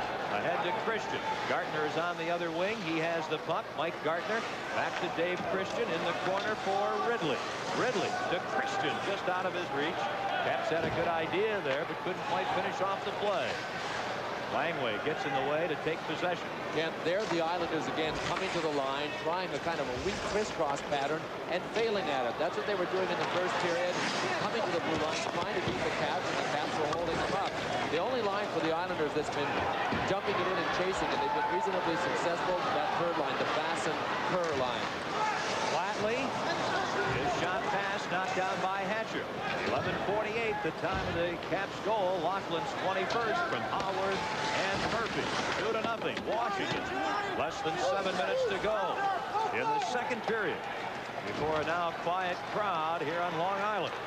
Ken Leiter whips the puck in, make it Honpa. Stevens, checked by Lafontaine. Boyd, hit by Francis Getty. Now Michael Pavanka. Pavanka.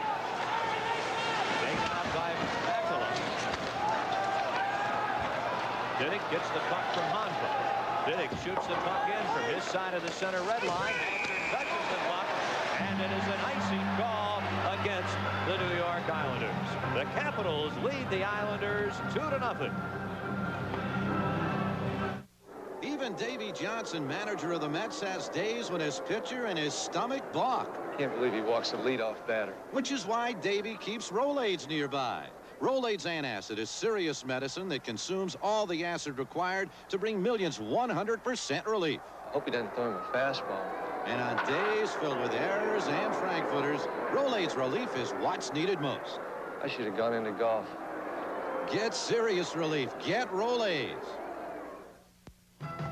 Elsewhere around the NHL tonight, in the third period, Philadelphia leading Pittsburgh 3-2. After 2 periods in Buffalo, Maple Leafs 5, Sabres 2, and after 2 in Quebec City, it is Montreal 3, Quebec 2. It's 2-0 Washington in our game tonight. Let's go back to Ken Wilson and Bill Clement. And it would not figure to be easy at all for the Caps to come in here and win. The Islanders have not only won 2 in a row, 5 of their last 7. But here at home, the Islanders are undefeated in their last 6 games. 4 wins and 2 ties, so they're going pretty well. But they've been a team of third period heroics in the last 10 games, so even going into the third period, if it ends up going in with a couple of goal deficit, we can watch for them to do another miracle recovery in the third. Washington to center ice. Craig Laughlin, Larry Murphy, Howard's in front. The shot hits the side of the net. And down is Kelly Hrudey. Kelly Hrudey, the Islanders goalie, is down and hurt. Now a fight breaks out. Laughlin, along with Blaine Sutter, the main combatants. Boy, when something like this happens after a play with Rudy lying on his back. Now he's rolled over onto his stomach. You can almost bet that there was an incident involving Craig Laughlin and Kelly Rudy that a guy like Dwayne Sutter took exception to. You know, I always wonder, with Billy Smith's reputation, just getting involved and whacking players and a lot of retaliation, I wonder if Kelly Rudy is the victim of retaliation just because he's with the Islanders and it's kind of the same situation. Guilt through association. Here's Murphy moving in, makes a nice play, moves around to his forehand. Here's Rudy coming out. Well, he gets kneed in the side of the head. And is it Craig Laughlin, number 18? It sure looks like him. Could hardly call that an intentional intent to injure Kelly Rudy, however. There's 5:57 remaining in the second period, and the Capitals lead the Islanders 2-0. Washington penalty number 18, Craig Laughlin. If water leaking through masonry walls is a problem in and around your home, use a paint that stops water. Drylock. My masonry waterproofing paint goes on easy, right from the can, to interior and exterior masonry walls. You see, Drylock penetrates the pores and expands as it dries to become a part of your wall. And it's guaranteed to stop water, even under pressure. But don't just take my word for it. You can see it stop water. Look for this display at a dealer near you. Kelly Rudy appears to be all right. A couple of 5-minute fighting penalties and billed 2 minutes extra to Dwayne Sutter of the Islanders for instigating the fight. Yeah, you have to ask yourself, is it worth it? We'll have to wait and see. 5:57 to go in the second. And Laughlin didn't intentionally take a swat at Rudy. He was forced into it. Rudy was so far out of his net, and he's just shaking off a mild case of whiplash right now. So Dwayne Sutter with the extra 2. The Capitals will have the power play. The only goal of this period came on the Washington power play. That's Randy Wood, who will go into the box with Dwayne Sutter and come out after 2 minutes. Capitals are 1 for 3 on the power play tonight. The Islanders are 0 for 1, and as we pointed out, that's something to keep track of. And you know what Brian Murray measures his power play by is the chances that they're getting. Of course, you obviously want to fill the net with pucks when you get the power play, but even when they were going terribly all year long, and they're going a little better now, they always seem to be getting chances. Nothing was going in, and tonight they've gotten one, but they've been getting a lot of chances too, and that's a successful sign that Brian Murray looks to, and I think it's a good sign to watch for. You've got to get the chances before you get the goals. Gardner dumps the puck in. Rudy playing it. Ridley gets it. Centers. Scott Stevens. Christian tips the puck back to Ridley. He's taken down by Morrow. Kerr trying to force the puck up along the boards and finally carries it to center ice and is crunched by Scott Stevens. And Basson thrown down at center ice by Mike Gardner. And almost all eyes were right in that direction, and that's just a little embarrassing. Boy, what a couple of bumper cars Alan Kerr and Bob Basson are, and they've been trying to bump Scott Stevens, and that's one of the problems Stevens had. It's one thing to have a feud going all game long with one guy like Bob Basson, but every time he hits Basson or Kerr, the other guy wants to hit him. Watch Stevens wait for Kerr and then jump into him, crunch with the shoulder right there. Stevens just waited and waited right after that Basson went down, but both of them have been after Stevens quite a bit tonight. Stevens in his 5th season with Washington, and he's 6'1", about 215, and it's all strength. And you're not going to win a hitting contest against Scott Stevens. A year ago, the NHL players voted him the hardest hitter in the NHL, and what's scary about him, it makes him tough to play against, is that he likes it. Likes to hit. Caps have the man advantage for another 1 minute 20 seconds. They lead. Over 5 minutes remaining in the second period. Greg Adams. Checked by Conroy. That allows Neil Coulter to clear the puck out. Langway to Miller. Murphy and Langway are on the points now for Washington on the power play. Howard up front, along with Miller, who takes the pass, and Adams. Miller in front, and deflecting the puck away is Rudy, as Howard was steaming in on the right wing. Boy, Rudy really helped himself on that one. He was ready for the pass. Of course, that's not as dangerous as the goal that Laughlin ended up getting, but he had choked up on his stick all the way to the button and was ready to poke check, and that's what he did when the pass came through, because it was a nice pass heading in front of him. Alan Howard. Rudy playing it. Oh, there. Oh, off the glass. That came within 4 inches of being another 2-minute penalty. Islanders shorthanded, another 22 seconds. Bob Bassett with Alan Kerr. They've done a good job penalty killing. Howard starts out. Adams on his left. Miller on his right. Miller with a puck. Killing Miller's shot. Stopped by Rudy. A little too close. Bouncing puck. Tough to handle for Miller. Stevens stepped into by Diddick, and even Diddick fell down. Now Wood back on. Islanders again at full strength. Gerald Diddick starts out. 3-on-3. Puck goes to Alan Kerr. He's very late in his shift. Centering. Wood unable to get there. Oh, Wood goes against Stevens. Anybody who hits Stevens ends up flat. It's like down. Bowling for dollars. Christian leaves the puck for Ridley. Back to Gardner. Christian is in the slot. Moves away as Gardner moves into the slot area. Stevens to Christian. He fans. Boyd plays the puck. Not out. Hatcher keeps it in. Trottier takes over for the Islanders. Islanders trail it 2-0. Both teams are at full strength. This is Leiter. Ken Leiter tries to shoot the puck in and can't. Mike Ridley has one of the two Washington goals. He's checked off the puck by Flatley. Then Boyd gets the puck to Flatley. On to Crom. Crom in the corner can't center around Hatcher. Feeds in front. Conroy a shot. Mason the save. Loose puck. Conroy shoots. And ends up behind the net. And the Caps shoot the puck out of their own zone. Gerald Diddick. Steve Conroy. After the puck is Stevens. He gets there first. Checked by Flatley and Trottier. Past Flatley. Centers. Trottier. Shot. And Mason makes the save on Brian Trottier. And the Caps shoot the puck the length of the ice. Diddick will go back to touch it. Icing the call against Washington with 2:20 to go. In the second period, it's 2-0 Washington. Domino's Pizza delivers quality.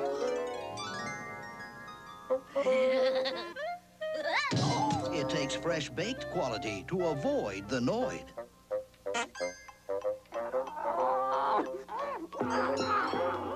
We keep the Noid out and all the quality in. So avoid the Noid. Call Domino's Pizza now for hot quality pizza. Domino's Pizza delivers.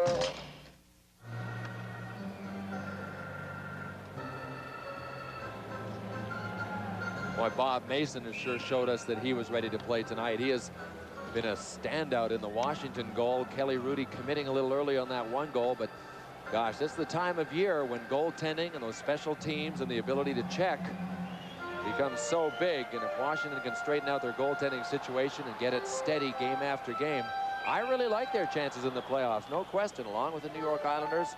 Of course, the Philadelphia Flyers might have something to say about who walks out of the Patrick division against the rest of the NHL. Caps in their own zone, leading 2-0. Wood bumping Smith. Coulter gets the puck to Curran. Randy Wood gets the side of the net. Duchesne is checked into the boards. And Morrow is shot wide. Miller races after the puck for the Capitals, clears it out.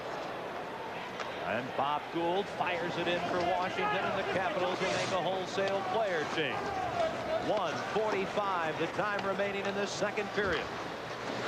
Smith shooting the puck back in. Ken Morrow back for it. From Bowling Green State University, Ken Morrow knocks Coulter down with a pass. Stevens trying to shoot the puck in, unable to. Coulter on the wing for Lauer. That's broken up. Here's Morrow again. Finally, Francis Getty backhanding the puck in for the Capitals. Rudy playing it right onto the stick of Michael Povanka. He's checked. Curran gets the puck and slams it through center ice. They say that Stevens could have played it. Islanders now change players. Just over a minute to go. Second period. Islanders with a puck. They trail 2-0. It's Mikko Makela. He can stick handle. He gets knocked down as Diddick's shot goes high. Lafontaine with the puck. Pat Lafontaine wheels in front, shoots it. He scores! What a play by Pat LaFontaine!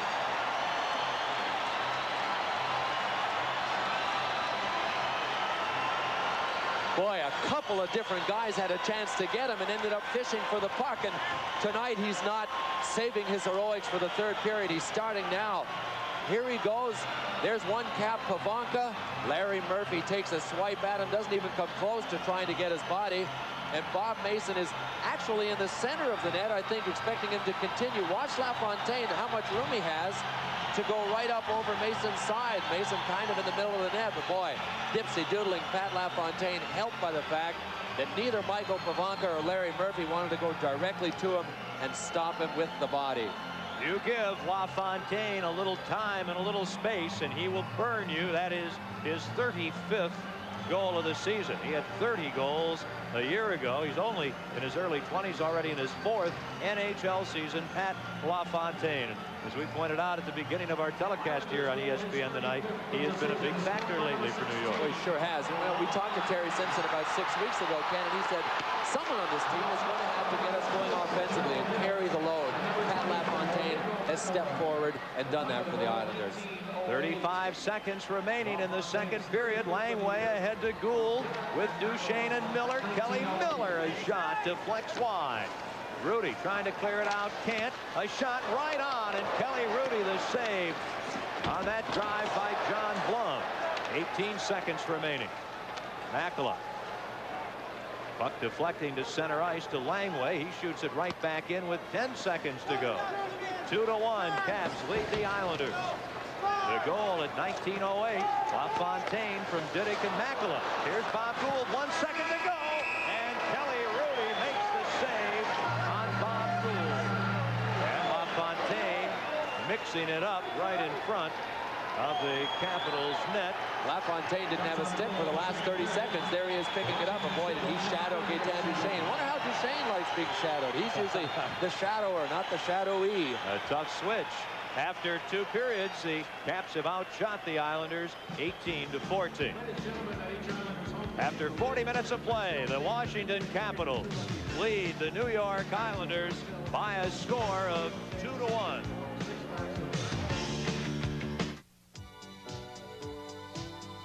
Today, over 70 million Americans work out on a daily basis. The only problem is, some of them are running on empty. They're exercising, but they're not eating right. And that means they're getting less out of their efforts than they could be.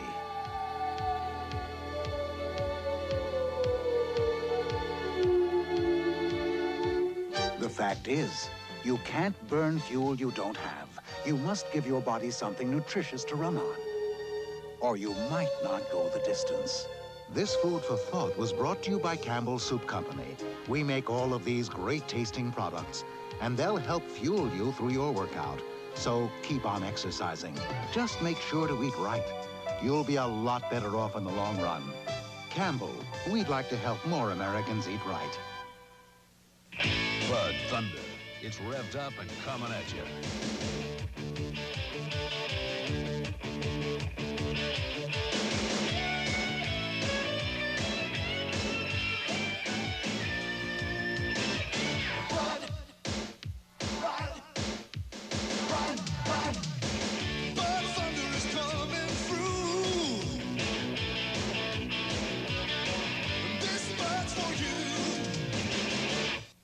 Today's small cars are tougher than ever on oil. Their high-compression engines not only rev high, they can run hotter than regular small car engines. Their searing heat can begin to break down an oil immediately. That's why there's Castrol, the only leading motor oil that in every grade provides maximum protection against viscosity and thermal breakdown. So use Castrol before your engine does something to get you heated up. Castrol, engineered for today's smaller cars. After 2 periods, Washington leads it by a score of 2-1. But Pat LaFontaine has been a hot hockey player for the Islanders. 5 goals in his last 6 games. I should say 6 goals in his last 5 games, including the one that got the Islanders close after 2. And when Pat LaFontaine broke into the NHL with the Islanders, he was at the tender age of 19, just off the U.S. Olympic hockey team. And he impressed immediately with 19 points in his first 15 games as a pro. LaFontaine has continued to impress ever since. Our Ed Randall has a look at 22-year-old veteran center Pat LaFontaine of the Islanders. At the age of 22 years and 1 month, and already in his 3rd full season in the NHL, Pat LaFontaine is beginning to live up to the expectations of many in hockey. He has reached the 30-goal mark for the second year in a row and has already surpassed his career bests in goals and points. Not so long ago, Pat Lafontaine was America's gift to Canadian junior hockey. While there, he erased the names of legends, people like Bossy and Lafleur. Yet when it came time to be drafted for the NHL, there was some serious questions to whether or not he'd be an impact player. Some saying he was too small. They're not saying that anymore. Well, they always said that ever since I was a kid, growing up in Michigan. My brother and I always played together, and they always looked at us. I played a year older, so the guys were a year and 2 years older, and they always looked at me as one of the smallest guys. And fortunately, my father taught my brother and I at a young age to really learn how to skate. What Pat Lafontaine lacks in size, he makes up in speed, reflexes, and imagination. Those skills come in handy on the power play, where Lafontaine is 4th in the league in goals.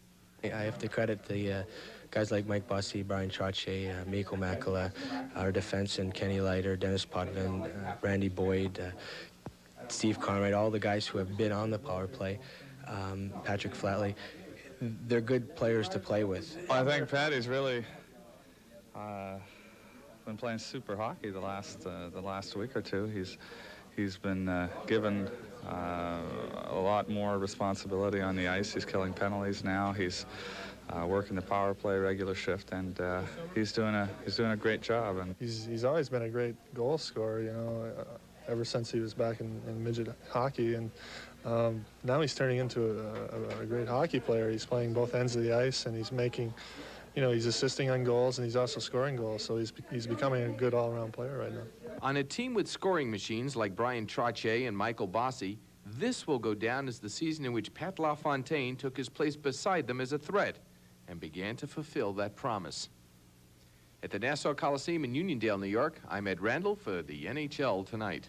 And it's Pat LaFontaine's goal that has the Islanders on the board. After 2 at the Nassau Coliseum, Washington leading it 2-1. We have a good one in the NHL Tonight, and we'll continue in just one moment as we get set for the 3rd and final period of play at the Nassau Coliseum. Meanwhile, in Pittsburgh, the Penguins and the Flyers are tied up at 3 apiece, and Pittsburgh is on the power play. Let's go live to Bobby Taylor and Gene Hart.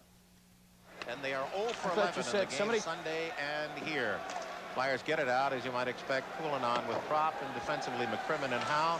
Pittsburgh, Schmidt on the back line with Bodger, and up front they'll go Simpson with Quinn and Cunnyworth.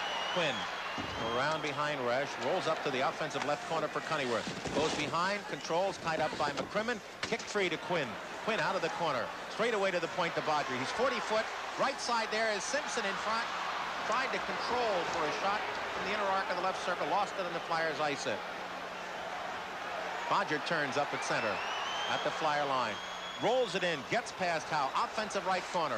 Pivots, nice move away from McCrimmon. They go back to the point. Schmidt a drive, and it went wide. And the rebound to the near side taken away from Lemieux. He gets it back into the slot, shot blocked beautifully by Timmy Kerr from the slot man, Danny Quinn. Less than 7 minutes remaining in regulation, a minute on the Penn power play as Derek Smith is out with Marsh, Crossman, and Kerr. Puck into the zone. The Pens fall in the corner. Now taking it on the near side is Kerr. He's double teamed. Crossman in the corner. 3 Penguins in there. 2 Philadelphians. It goes back and out of the zone from Kerr all the way through past Jimmy Johnson and down the ice. 6:30 in the period. 37 seconds remaining on the penalty. 3-3 the score. Penguins up on the right side. Put it through to Lemieux. Beautiful tap pass. Quinn coming in along with Warren Young. He's there. Shot. Oh, and Resch read the play. Going back against the grain. Blocked it off. And the Flyers cover the rebound. What a play by Resch. Now the penalty with 16 seconds remaining. Lemieux's tap pass sent that in. Over the line goes Contos. He's winding up. In on the net and wide to the short side. Rebounded behind by Busquets. Busquets looks. Now he's got Young in front to Lemieux behind. Lemieux has Jimmy Johnson breaking in. In front, trying to find the pass again. The penalty is over. Centering block again. Beautiful play by McCrimmon to block it twice. Samuelson out of the penalty box. And Kerr looking, and now as the Pens drop back, the puck comes to center ice.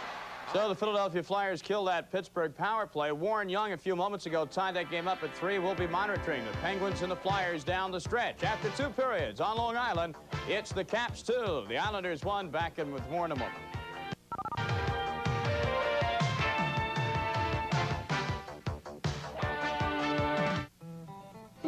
hunting season is over, I can still enjoy the shooting sports.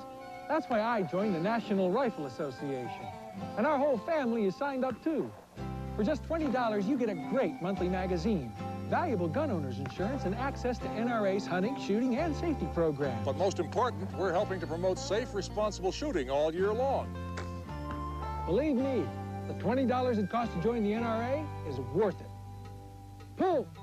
Join the NRA today. Call 1-800-642-4400. As a member, you'll receive 12 exciting issues of the American Hunter or American Rifleman magazines, $600 gun theft insurance, $10,000 accidental death and dismemberment insurance, your official membership card and window decal, plus NRA's exclusive camouflage thermos.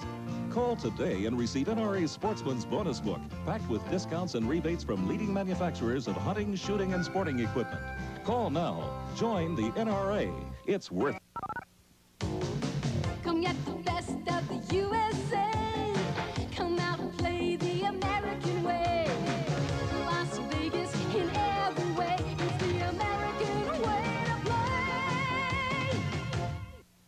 When your throat's awfully sore, Chloraseptic spray relieves it awfully fast. How fast? So fast. When he starts to feel relief, we'll end this commercial.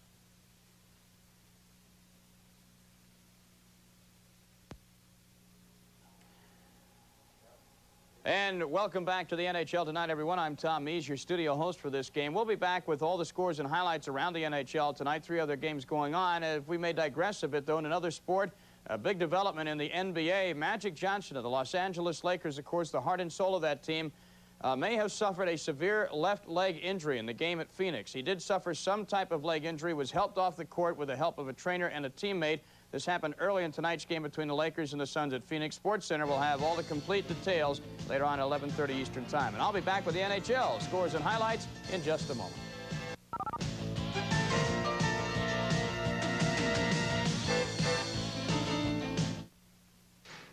Fuss with shampoo and conditioner? Who needs it? Tote 2 bottles into the shower to wash my hair? Not me. I want to wash my hair and go. And now I can, with something new. Now you're thinking, Pert? That's not new, but it is. Now it's Pert Plus. Complete shampoo plus complete conditioner in 1 bottle. There's never been anything quite like it. Pert Plus leaves my hair clean, conditioned, and looking terrific. Before, to get results this good, I used shampoo and conditioner. No more. Now, with Pert Plus, I just wash and go. New Pert Plus. Shampoo plus complete conditioner in 1. Lets you just wash and go. What took you so long? Thursday, some of the best amateur athletes in America. ESPN's live coverage of the NCAA Hockey Championship uncovers America's Olympic potential. Semifinal coverage starts live Thursday on ESPN.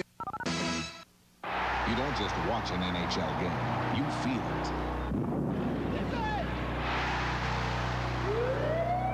Feel the power, the speed, feel the strength, the grace.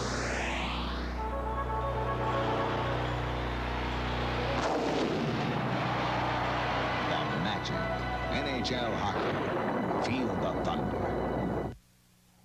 Quite a game tonight on Long Island with the Caps leading the Isles 2-1 after 2. And quite a game tonight in Pittsburgh. Flyers and Penguins. Let's go over the highlights leading up to a furious third period of play that's now going on.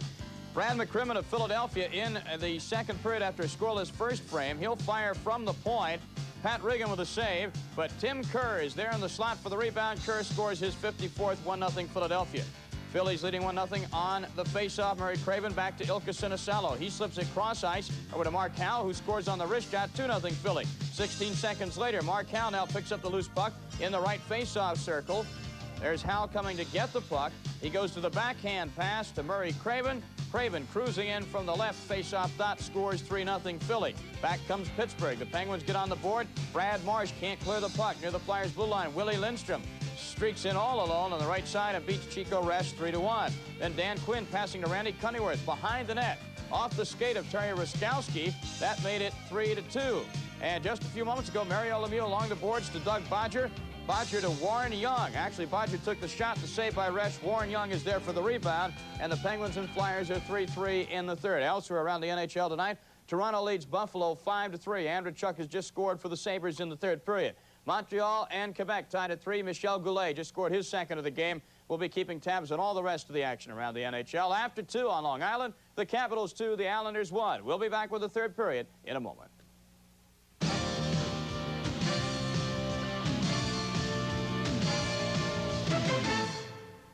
Briggs & Stratton lawnmower engines are built so well to last so long. Later in life, they often start another career. Briggs & Stratton, the power in power equipment. These days, all kinds of fad diets are gaining popularity as more Americans try to lose weight. There are diets that are short on meat, diets that are low on protein. Some cut out almost everything but fruits and vegetables, and some even ask you to fast. But the best way to lose weight isn't with some gimmicky diet. It's by controlling your appetite, by exercising, and by eating a balanced diet with foods from the 4 basic groups: poultry, meat, or fish for protein, vegetables and fruit for vitamins and minerals, breads and cereals for carbohydrates, and milk and cheeses for calcium. Any diet that doesn't include all of these important groups can do you more harm than good. So if you're considering a diet or are now on one, remember, there's no diet that can compare with a balanced diet. This food for thought was brought to you by Campbell Soup Company. We make all of these products, and we make sure every one of them is as good for you as it is good tasting. Campbell, we'd like to help more Americans eat right. 4 million, yes. For everyone on the proverbial fast track, NEC introduces Multispeed, the world's fastest portable computer. Take the multi and run. Today's small cars are tougher than ever on oil. Their high-compression engines not only rev high, they can run hotter than regular small car engines. Their searing heat can begin to break down an oil immediately. That's why there's Castrol, the only leading motor oil that in every grade provides maximum protection against viscosity and thermal breakdown. So use Castrol before your engine does something to get you heated up. Castrol, engineered for today's smaller cars. The NHL tonight being brought to you by Chrysler Plymouth. We're working together to be the best. And by McDonald's. It's a good time for the great taste of McDonald's. And by Honda Power Equipment, lawnmowers, riding mowers, and portable generators made to last. Let's go back to Long Island. Ken Wilson and Bill Clement. Thank you, Tom Mees, set to go. And it's Trottier facing off with Haworth, and the puck controlled at the defense by the Capitals. Stevens hands the puck right to the Islanders. Makela drops the puck, gets it right back from Crom. Makela taken out by Stevens. Mike Gartner with the puck. Just flips it to center ice. This is Diddick. He's on defense with Boyd. Trottier with Crom, who has the puck, and Makela. Stevens another check. Crom doesn't give up. He still doesn't give up. Makela playing the puck to the point, but the Islanders will have to come out to the neutral zone. First minute of the third period. And the Caps with a puck leading the Islanders 2-1. Gould shooting the puck to Leiter. Gets it right back, and Gould finally accomplishes what he set out to do, shooting the puck in near the Islanders' net. Randy Boyd off the boards, too far for Flatley. Langway on defense with Craig Smith. Langway tied up in the corner. Ari Hanva on with Lafontaine and Flatley. Then Smith too far for Langway. Gaetan Duchesne clears the zone, and Lafontaine, they say, could have played it in the center ice area. Caps with 18 shots on goal. The Islanders with 14 as Hanfa moves in. Quick shot turned aside by Bob Mason. Gaetan Duchesne leaves the puck for Rod Langway. Over to Craig Smith. Up to Gould. And he's stopped as the Islanders get the puck back, and Conroy gets it to LaFontaine. His feed to Hanfa. He falls down. Craig Smith in possession. Feeds right wing, too far for Kelly Miller. Brian Curran, the Husky defenseman, out to Bob Bassett. Bassett over the line. In front for Kerr, just out of his reach. Oh, wow. Kerr, a big crash into the goalpost. Kerr trying to recover and gets up. Let's go to Tom Mees. All right, Ken Wilson, 8 seconds left in regulation play in Pittsburgh, where the Pittsburgh Penguins and Philadelphia Flyers are tied at 3. For the last 8 seconds, let's join Gene Hart and Bobby Taylor.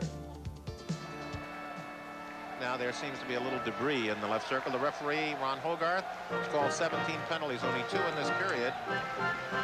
10 of them to Philadelphia, 7 to Pittsburgh. We're tied at 3. Flyers defensive right circle as the Flyers injured contingent here. Sutter, Tocchet, and Darrell Stanley going. Quinn at the side, picked off by Craven. He's in the near corner. 3 seconds, 2 seconds, and that'll do it. We come to the end of regulation. The only goal in the period at 8:45. So the Flyers and Penguins are going to overtime in Pittsburgh as they have a little word or two after the regulation. Now let's go back for a word or two with Ken Wilson and Bill Clement on Long Island. Caps lead it here, 2-1. Still 18:02 to go in this third period. How do you size things up now, Bill? What are you noticing happening here in the early going? Well, it's a little too early to tell. They've only played a minute and a couple of seconds, but Washington can't play too conservatively. They don't have a tendency necessarily to go into a shell. That would be disastrous, but sometimes you can be so conservative, but what you end up doing by being conservative is dumping the puck right back to the Islanders instead of trying to make a play. There are certain times where they're going to have to make a play instead of dumping all the time. 1-goal lead, it's not too bad, but that's not a big bulge, especially the way the Islanders have been coming back in third period. So Washington's going to have to continue to try and take the play down to the Islanders' end. Washington can be a very stingy defensive team. Bill alluding to the defense by the Capitals. Stevens hands the puck right to the Islanders. Makela drops the puck, gets it right back from Crom. Makela taken out by Stevens. Mike Gartner with the puck. Just flips it to center ice. This is Diddick. He's on defense with Boyd. Trottier with Crom, who has the puck, and Makela. Stevens another check. Crom doesn't give up. He still doesn't give up. Makela playing the puck to the point, but the Islanders will have to come out to the neutral zone. First minute of the third period. And the Caps with a puck leading the Islanders 2-1. Gould shooting the puck to Leiter. Gets it right back, and Gould finally accomplishes what he set out to do, shooting the puck in near the Islanders' net.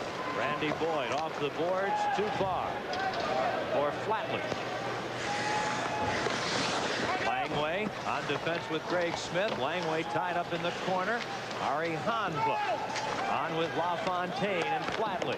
Then Smith too far for Langway. Gaetan Duchesne clears the zone, and LaFontaine, they say, could have played it in the center ice area.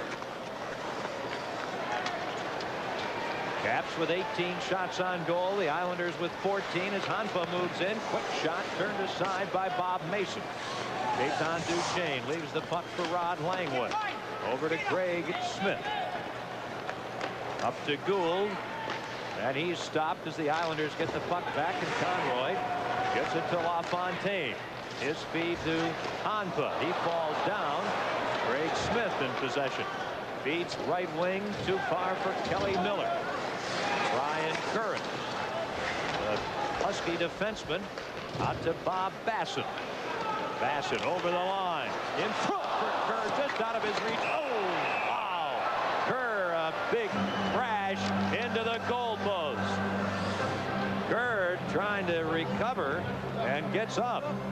Let's go to Tom Mees. All right, Ken Wilson, 8 seconds left in regulation play in Pittsburgh, where the Pittsburgh Penguins and Philadelphia Flyers are tied at 3. For the last 8 seconds, let's join Gene Hart and Bobby Taylor. Now there seems to be a little debris in the left circle. The referee, Ron Hogarth, has called 17 penalties, only 2 in this period. 10 of them to Philadelphia, 7 to Pittsburgh. We're tied at 3. Flyers defensive right circle as the Flyers injured contingent here. Sutter, Tocchet, and Darrell Stanley going. Quinn at the side, picked off by Craven. He's in the near corner. 3 seconds, 2 seconds, and that'll do it. We come to the end of regulation. The only goal in the period at 8:45. So the Flyers and Penguins are going to overtime in Pittsburgh as they have a little word or two after the regulation. Now let's go back for a word or two with Ken Wilson and Bill Clement on Long Island. Caps lead it here, 2-1. Still 18:02 to go in this third period. How do you size things up now, Bill? What are you noticing happening here in the early going? Well, it's a little too early to tell. They've only played a minute and a couple of seconds, but Washington can't play too conservatively. They don't have a tendency necessarily to go into a shell. That would be disastrous. But sometimes you can be so conservative that what you end up doing by being conservative is dumping the puck right back to the Islanders instead of trying to make a play. There are certain times where they're going to have to make a play instead of dumping all the time. 1-goal lead, it's not too bad, but that's not a big bulge, especially the way the Islanders have been coming back in third period. So Washington's going to have to continue to try and take the play down to the Islanders' end. Washington can be a very stingy defensive team. Bill alluding to the fact that the Islanders have come up with some tremendous comebacks lately. Greg Lafontaine taken out. Alan Haworth with a puck. Nice shot turned away by Rudy. Adams behind the net for Lockett. Haworth's in front. Haworth well covered. And the Islanders to center ice. Dwayne Sutter lets the puck get away. The Islanders, in 6 of their last 11 games, have come from behind to either win or tie. So they've been remarkable lately, coming from behind. Puck held for a faceoff at the 3:04 mark of the third period, and the Capitals lead the Islanders 2-1. Sure, the pride is back. Plymouth Sundance and Plymouth Voyager are the proof. The pride is back. Plymouth Sundance, the unbelievable American under $7,600, the best value in its class. Plymouth Voyager, front-wheel drive, optional V6 power, and a new 7-year or 70,000-mile protection plan backs them both. The pride is back. Born in America again. Well, if you're wondering how these teams do, if they're leading or losing after 2 periods, the Caps are 25-1 when leading after 2, and the Islanders when trailing after 2. 5 wins, 26 losses, and 2 ties. But I would venture to say that that statistic might be a little misleading, because in many of those games there were leads of more than 1 goal. This is as tight a lead as you can have with only 1 goal, so they might not have that much to do with it. Definitely an advantage, although to the Capitals, no question. Both teams are at full strength as Gardner takes the pass, gets hemmed in by Trottier. And Brian Trottier gets the puck over to Mikko Makela. Intercepting Mike Ridley. Too far for Gardner. Then Boyd gets the puck over to Makela. Well, you talk about a team coming back. Christian and Ridley both back. And the Caps really helping out. And the question is, as Bill points out, are they going to do anything up ice? And they haven't been lately. Cron centering and back to intercept Gardner. He's got Ridley with him. Now Christian, 3-on-3. Murphy trailing. Murphy wants to go in front. Moves back to the right point. Langway's at the left point. Over to Murphy. Murphy's shot. Oh, just wide. Ridley looking to deflect the puck. Langway's shot knocked down and cleared out by the Islanders. Loose puck. Mikko Makela. Partial breakaway. Fake shoots. And Mason slides across to make the save on Makela as Mikko Makela bids to tie the game. Now, what a save. It's almost as if Mason gave him that side of the net to go to, and when he did, took it away from him, made the big stretch with the left leg and got his pad in front of it. Islanders shoot the puck in. Lafontaine taken down by Duchesne. The crowd expecting a penalty, and you really shouldn't expect anything. Conroy flips the puck towards the goal. Back for it is Rod Langway. There's just over 15 minutes left in regulation play, and the Capitals lead the New York Islanders here at the Nassau Coliseum 2-1. Hodpa shooting the puck in. Langway back again. Langway on defense with Blum. Duchesne pokes the puck to center ice. He's on a line with Miller and Gould. Here's Scott Stevens. He gets a little skating room.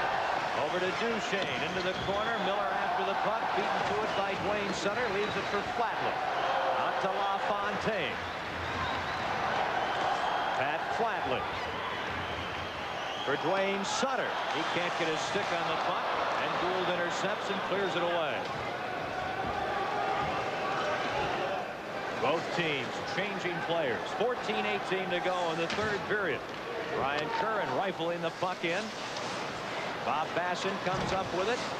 Chopped to the side of the net by Diddick. Stevens, a good outlet pass. And it's David Jensen. with Lou Francischetti. Pavanka's in front along with Jensen. Jensen with a puck leaves it. Francischetti will go to the corner. Jensen gets there first. Centers to Pavanka. Back to David Jensen. He fakes. Oh, the puck trickles over his stick before he can get the backhand shot away. Puck cleared out. It's Alan Kerr with Pavanka on his back. Michael Pavanka has the puck. The feed to Kevin Hatcher. 2-1 Capitals. They'll change players. The Islanders do likewise. Non-stop action in the third period. These two teams in the Patrick division fighting it out with the Rangers to finish second behind Philadelphia. Randy Wood ridden to the boards by Greg Adams. Howarth carries the puck to center ice. A little flip pass to Murphy. Laughlin on his right. Howarth to the net. Puck deflected into the corner. Here's Steve Conroy.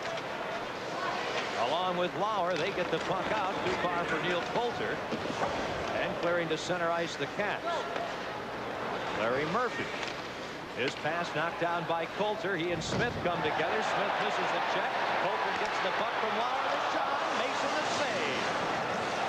Conroy barrels into the corner. Falls after hitting Laughlin. Murphy trickles the puck to center ice, and Coulter plays it to Leiter. And he just shoots it in, and the two teams change players again with 12:40 left in regulation play. Back for the puck, Ken Morrow. Onto the stick of Ari Hanpa. He's spun around. Morrow again. Curran. Flatley gets the puck in, and Blum goes back for it. He makes no mistake, not worried about icing, just wants to get the puck out of his own end. Curran touches it, icing against the Washington Capitals. Down to 12:09 to go in the third. The Capitals with a 1-goal lead. How to start an impressive family art collection. First, find some talented local artists.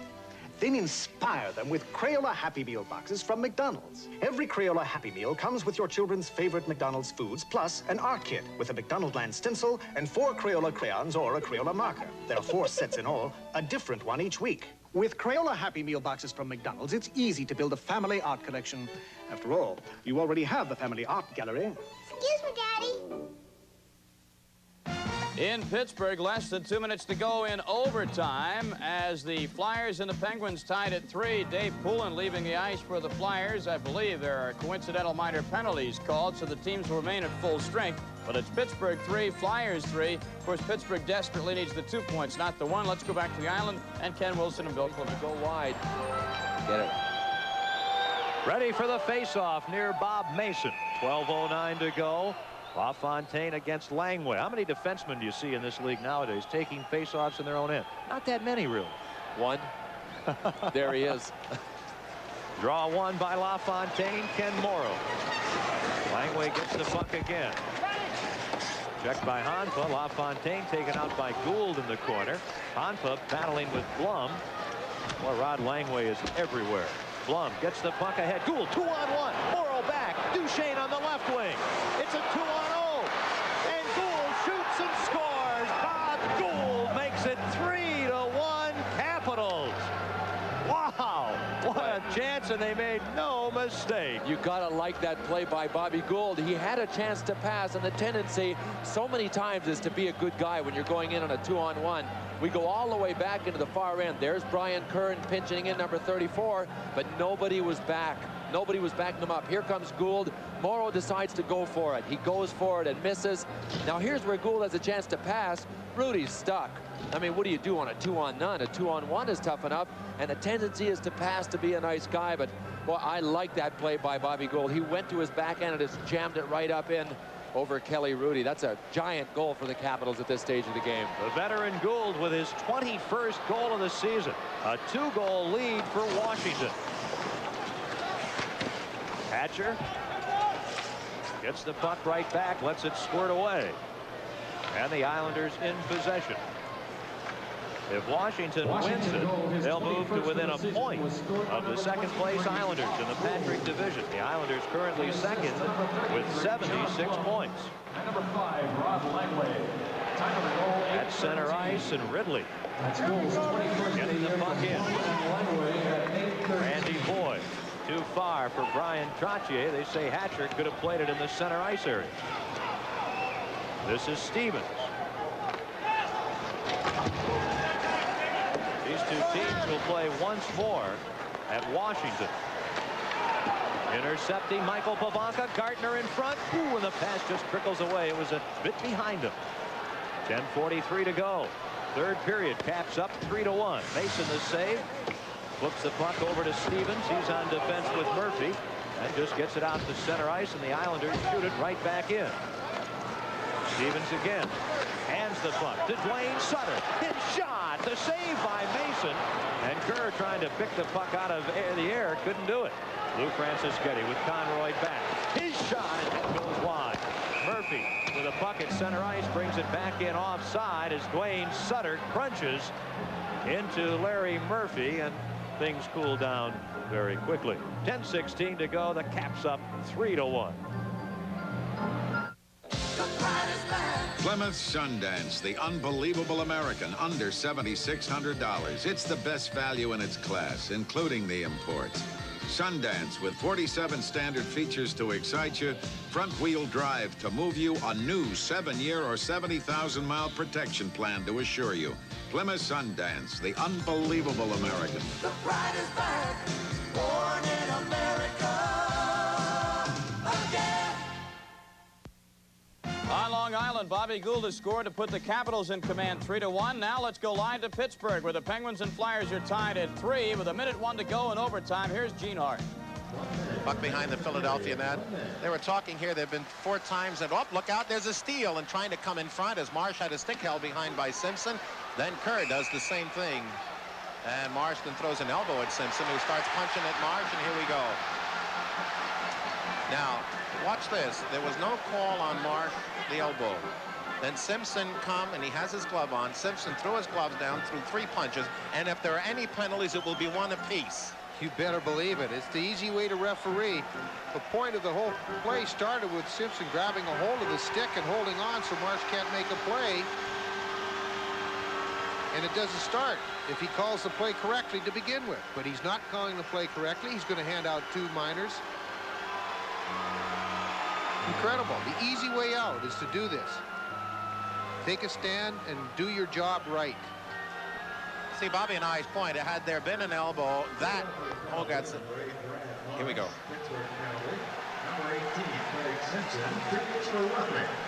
Now, they're both given 2 for roughing, and yet there was no call on what Marsh did until after Simpson started roughing. It starts, Gene, right at the face-off. Now Marsh takes Simpson down, okay? That could be interference. But then here's one right here. Marsh can't get his stick loose to make the play. That's either interference or holding. He's still got a hold of Marsh's stick as they try to make the play. Now they go against the boards, and they're fighting for possession. And again, the puck is not completely frozen, but Hogarth, fearing that something's going to happen, blows the whistle. Now Simpson goes after Marsh, drops the gloves and punches him about 4 or 5 times with another Penguin holding on to him, and they both get minors for roughing. Simpson now with 53 minutes on the year. Marsh for Philadelphia, 108. So the Flyers and Penguins exchanging pleasantries in the last 50 seconds of overtime. We'll have the final for you in a moment. Now let's go back live to Long Island. 3-1, Caps lead the Islanders. Here's Ken and Bill. Islanders coming off a good scoring opportunity moments ago, only to be stopped by Bob Mason. Pat LaFontaine against Rod Langway. Gets away from him. Unable to center. Flatley checked in the corner. Hanpa trying to get the puck also for the Islanders. Langway ends up with it. Less than 9 minutes to go in the third period, and the Capitals lead the Islanders 3-1. Big goal at 8:13. A breakaway. Gould is 21st from Blum and Langway. So Ridley, Lachlan, and Gould have scored for Washington. LaFontaine has the only Islanders goal tonight. One of the 3 Caps goals on the power play. Ridley slowed up by Trottier. Morrow checked. Gardner slips the puck into the corner, and Curran scampers back around to Mikko Makela. He gets the puck up to Trottier. Trottier, Crom, and Makela. Morrow now on defense with Conroy, who just steps on the ice. Scott Stevens loses the puck. Brian Trottier, a little pass, and Makela dumped by Kelly Miller.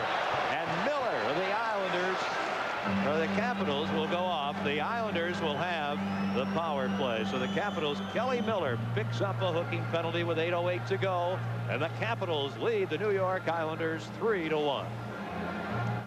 When you buy a new lawnmower, you want to believe that each one will be the last you'll ever have to buy. But in time, it becomes painfully clear that not all lawnmowers are engineered to last. Knowing this, why would you settle for anything less than a Honda? Year after year, the right tool for mowing the lawn.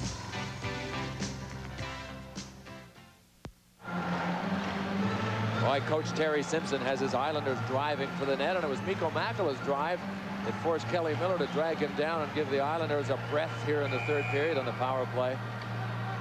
Miller's penalty at 11:52 for a hooking.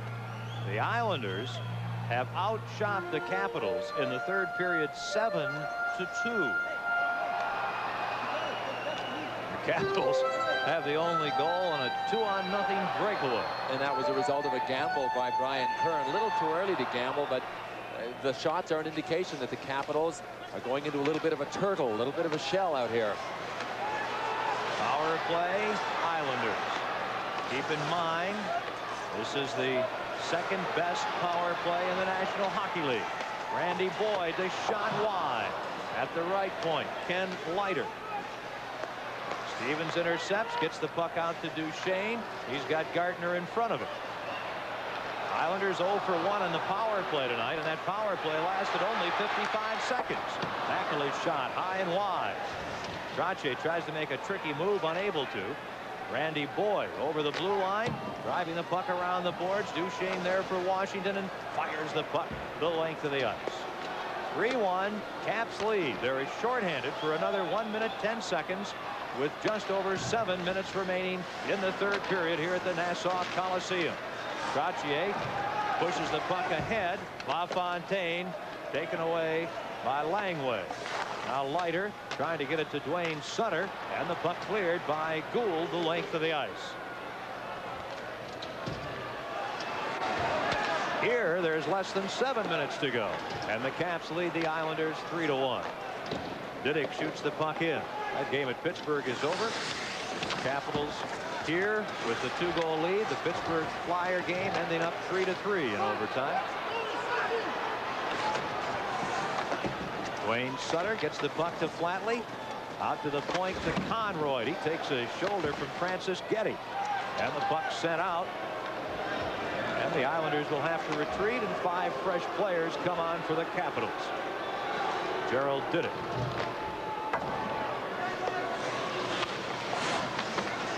Flatley checked from behind.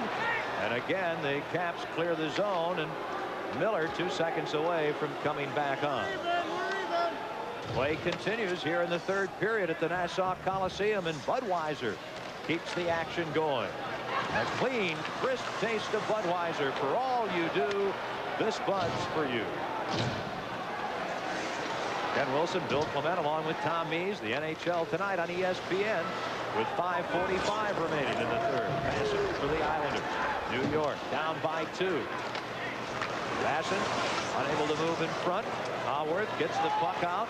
Craig Laughlin, Adams on his left, Haworth on his right. The pass back to Haworth, broken up. And the Caps will play the puck at center ice. Both teams at full strength. Islanders undefeated in their last half-dozen home games, but trailing here 3-1 in the third period. Alan Kerr, his shot off the chest of Mason, and then they shot, they score. Check it. They keep the puck in play, and Mason looked in the net as if to say, where is it? As Randy Wood seemingly had gotten it by him, but the puck trickled by the net, and the Caps will be called for icing. Was Mason looking into the net? I'd like to see it again, too. He was looking into the net, but I think the puck might have been on the back of the net, Ken. So the whistle, and the faceoff will be back near Mason, and the Caps lead the Islanders 3-1. This Bud's for all that you do. They said this city was through.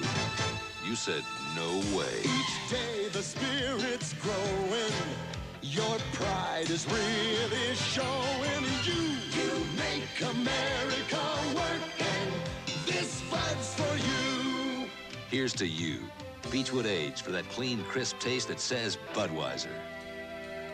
This Bud's for you.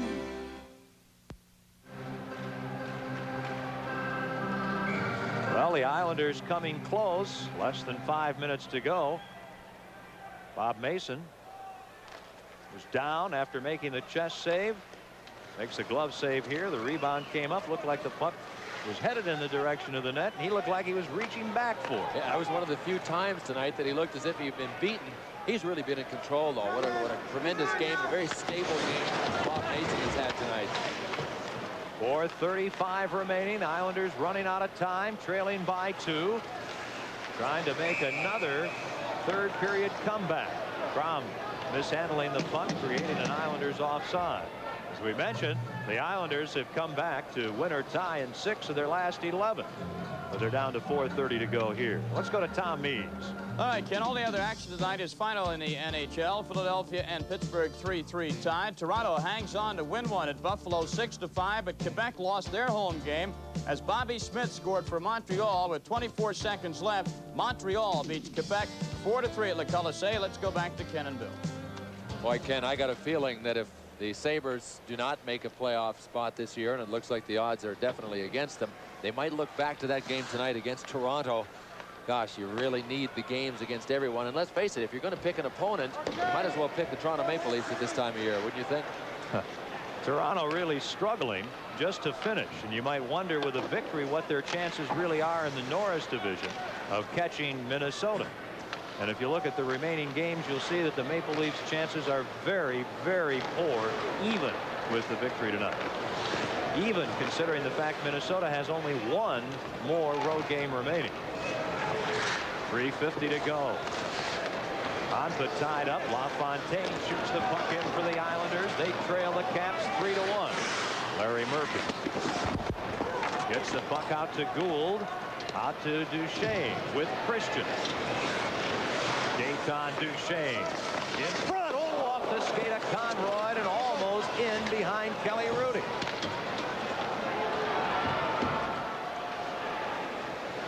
Flatley stopped.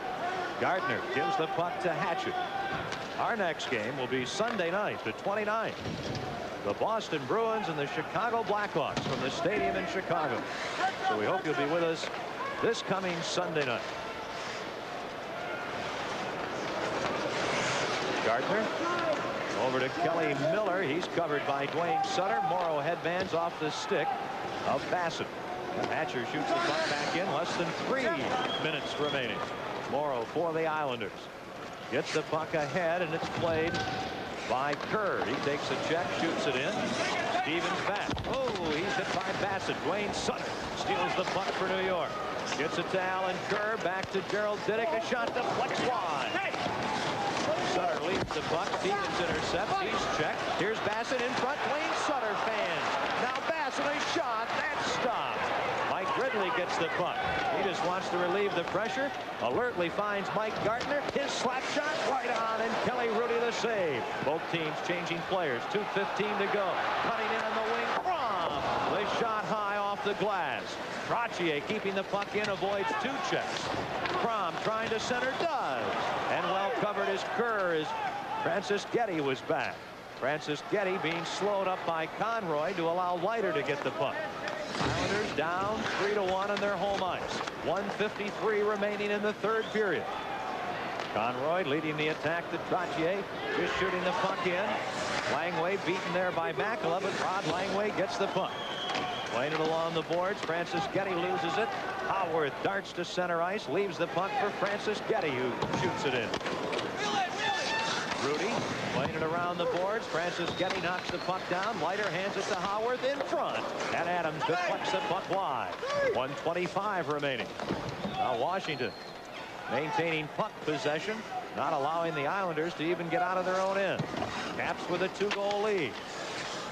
Rudy plays the puck by Howarth.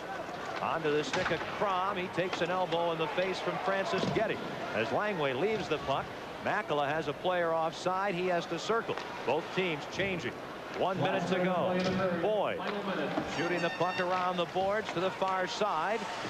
It hits the broken stick and allows Rod Langway to come up with it.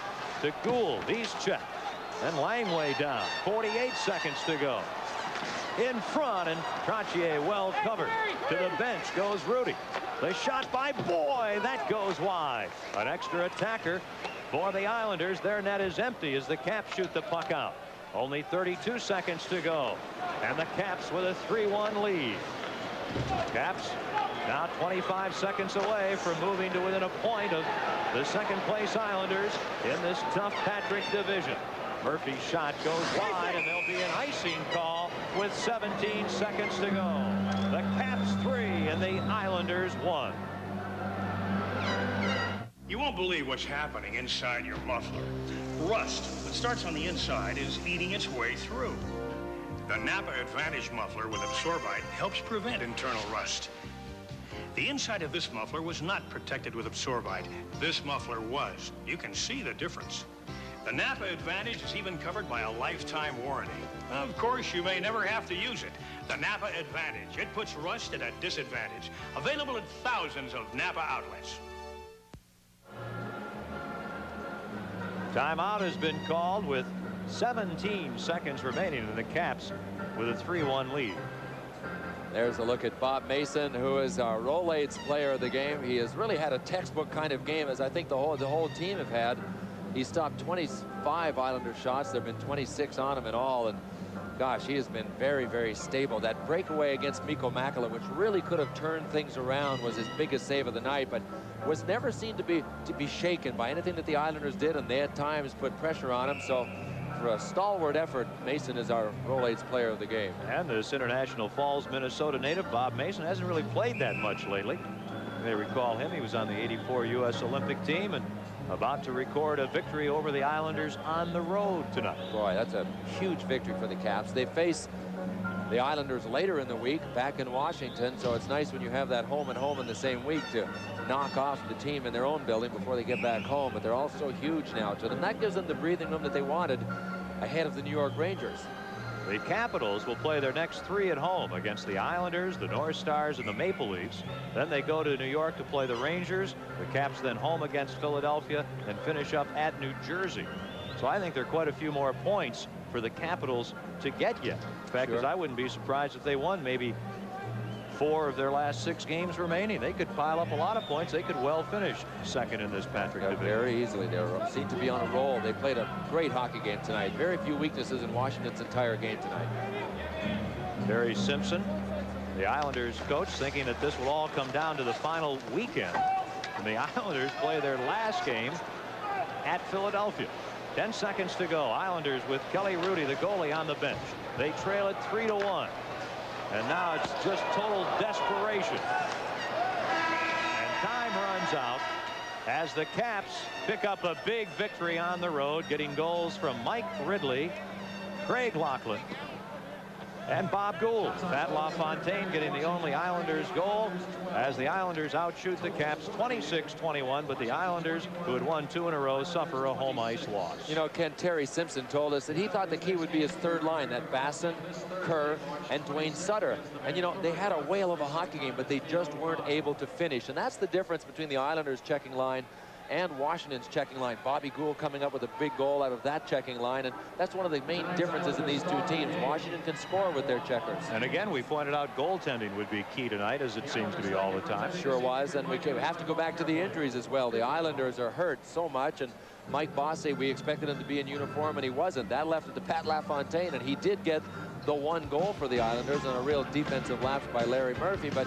in general, Washington was just that much better tonight. It was a well-played hockey game. These two teams have played 4 games since the Islanders beat Washington on the 4th of November. And in those 4 games, Washington won. They won again, a tie, and a Washington victory. So the Caps really on the roll and dominating the Islanders now. Nice timing, too. Bill and I will get together again with you on Sunday night. Boston at Chicago. Hope you'll be with us. The final tonight, Caps 3 and the Islanders 1.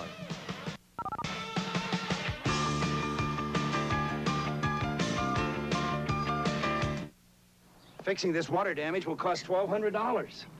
Could I have prevented it? You could with Thompson's Water Seal. This water damage is going to run $750. What would have stopped it? Prevent water damage with Thompson's Water Seal.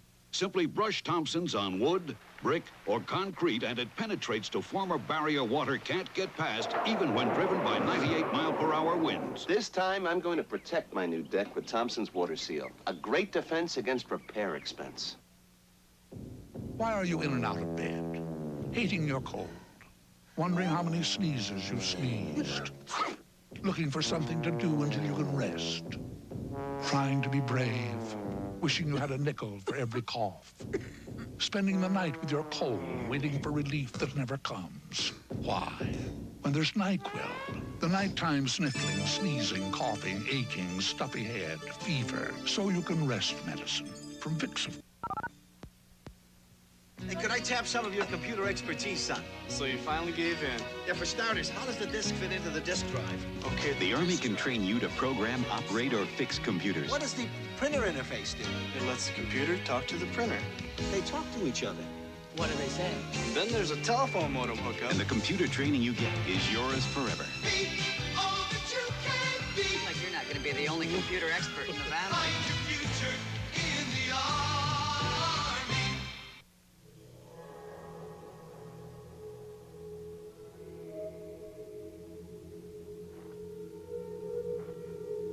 When the temperature drops below 30, remember the spark plug that's tested to start below 0.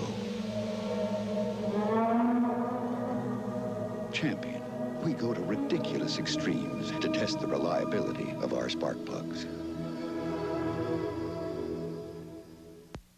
So Bobby Gould's big goal really propels the Washington Capitals into a cruise control type of win over the Islanders tonight. 3-1. The Caps seem to be in control most of the way. You can't overlook the play of Bob Mason in goals. So where does this leave the Caps, the Rangers, and the Islanders? Well, the Islanders still in second place, but only by a point now over Washington. And the Rangers trail the Washington Capitals by 3 points. The Rangers are now in fourth. And all those three of those teams, the Islanders, Rangers, and Caps, each has 6 games remaining. Let's take a look at other games now around the National Hockey League tonight. In Pittsburgh, the Flyers and the Pittsburgh Penguins, a game which the Penguins needed to win very desperately. No score after 1. In the second period, Philadelphia's Brad McCrimmon will fire from just inside the blue line. Pat Riggin the save, but Tim Kerr is there in the slot. His 54th goal. The Flyers lead at 1-0. A little bit later on, off the face-off, Murray Craven wins it back to Ilka Sinisalo. He'll take the pass to Mark Howe. The wrist shot is in. It's 2-0 Philly. 16 seconds later, Mark Howe picks up the loose puck in the right face-off circle right there. Goes to his backhand pass to Murray Craven. Craven was cutting in from out of your view. There he is. Craven takes the shot. 3-0 Philly. The Penguins get on the board. Brad Marsh can't clear.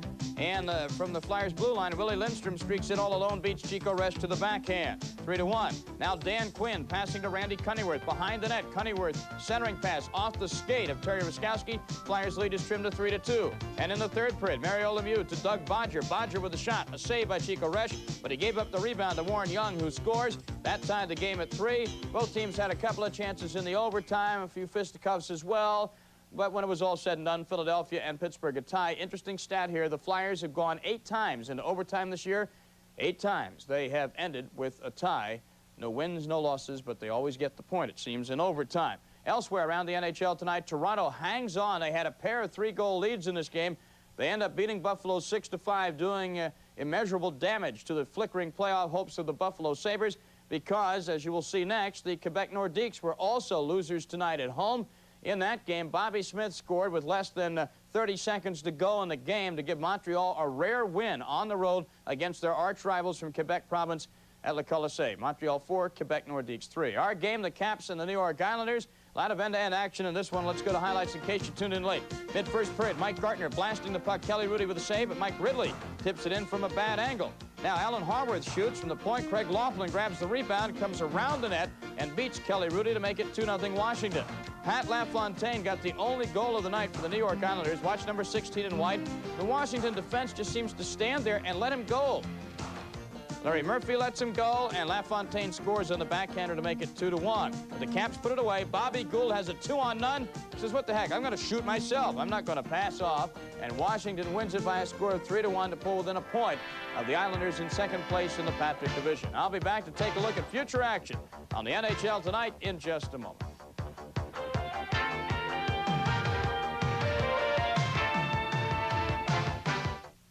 Even Davy Johnson, manager of the Mets, has days when his pitcher and his stomach block. Can't believe he walks a leadoff batter. Which is why Davy keeps Rolaids nearby. Rolaids antacid is serious medicine that consumes all the acid required to bring millions 100% relief. I hope he doesn't throw him a fastball. And on days filled with errors and frankfurters, Rolaids relief is what's needed most. I should have gone into golf. Get serious relief. Get Rolaids. When my new sales manager told me that I had to stay at a Econo Lodge, I was not happy. Because I'm a Ramada Inn, Howard Johnson's kind of guy. I was so worried about what I'd find here, I even brought my own towels. But no problem. An Econo Lodge room is just like those other rooms, except it's about 15 bucks a night less on the average. Got the same nice bed, same nice phone, same nice color TV. And look at this. Great towels. Econo Lodge. Spend a night, not a fortune. All across America, companies are declaring liberty for all. A revolutionary idea from Liberty Mutual Insurance, where employees can now save on all their auto, home, and life insurance through the convenience of payroll deductions. Liberty for all. It's freedom from bills and paperwork, and it can save you money. America believes in liberty. Liberty Mutual Insurance. When people work, chances are they're wearing Dickies. It's the best-selling work set in America. And if you need coveralls, overalls, work gloves, socks, or shirts, footwear, headgear, underwear, or outerwear, they all have Dickies horseshoe label. Dickies are America's favorite work clothes, but who says you have to work in them? Dickies, made with Celanese Fortrell polyester. So the Washington Capitals with a big win tonight on the road in the Patrick Division. Washington 3, New York Islanders 1. Join us again, won't you, Sunday night for our next NHL Tonight telecast. We'll be at Chicago Stadium as the Boston Bruins take on the Chicago Blackhawks live at 8:30 Eastern, 5:30 Pacific time. As always, the telecast is subject to blackout in the markets involved. A reminder that coming up next, we'll take a brief look back at some of the action from last year's Stanley Cup playoffs. Then coming your way at 11:30 Eastern time tonight, 8:30 Pacific, it'll be Chris Berman and Gail Gardner on the ESPN Sports Center. They'll have all the NHL scores and highlights, as well as all the action in the NBA, and I'm sure an update on the injury to Magic Johnson in that Laker-Phoenix basketball game, as well as the NIT semifinals tonight. So Sports Center will have it all for you at 11:30 Eastern time. Once again, our final score, Washington 3, the Islanders 1. For everyone involved with the NHL tonight, thank you for being with us. I'm Tom Mees saying good night, everyone. We'll see you Sunday at 8:30.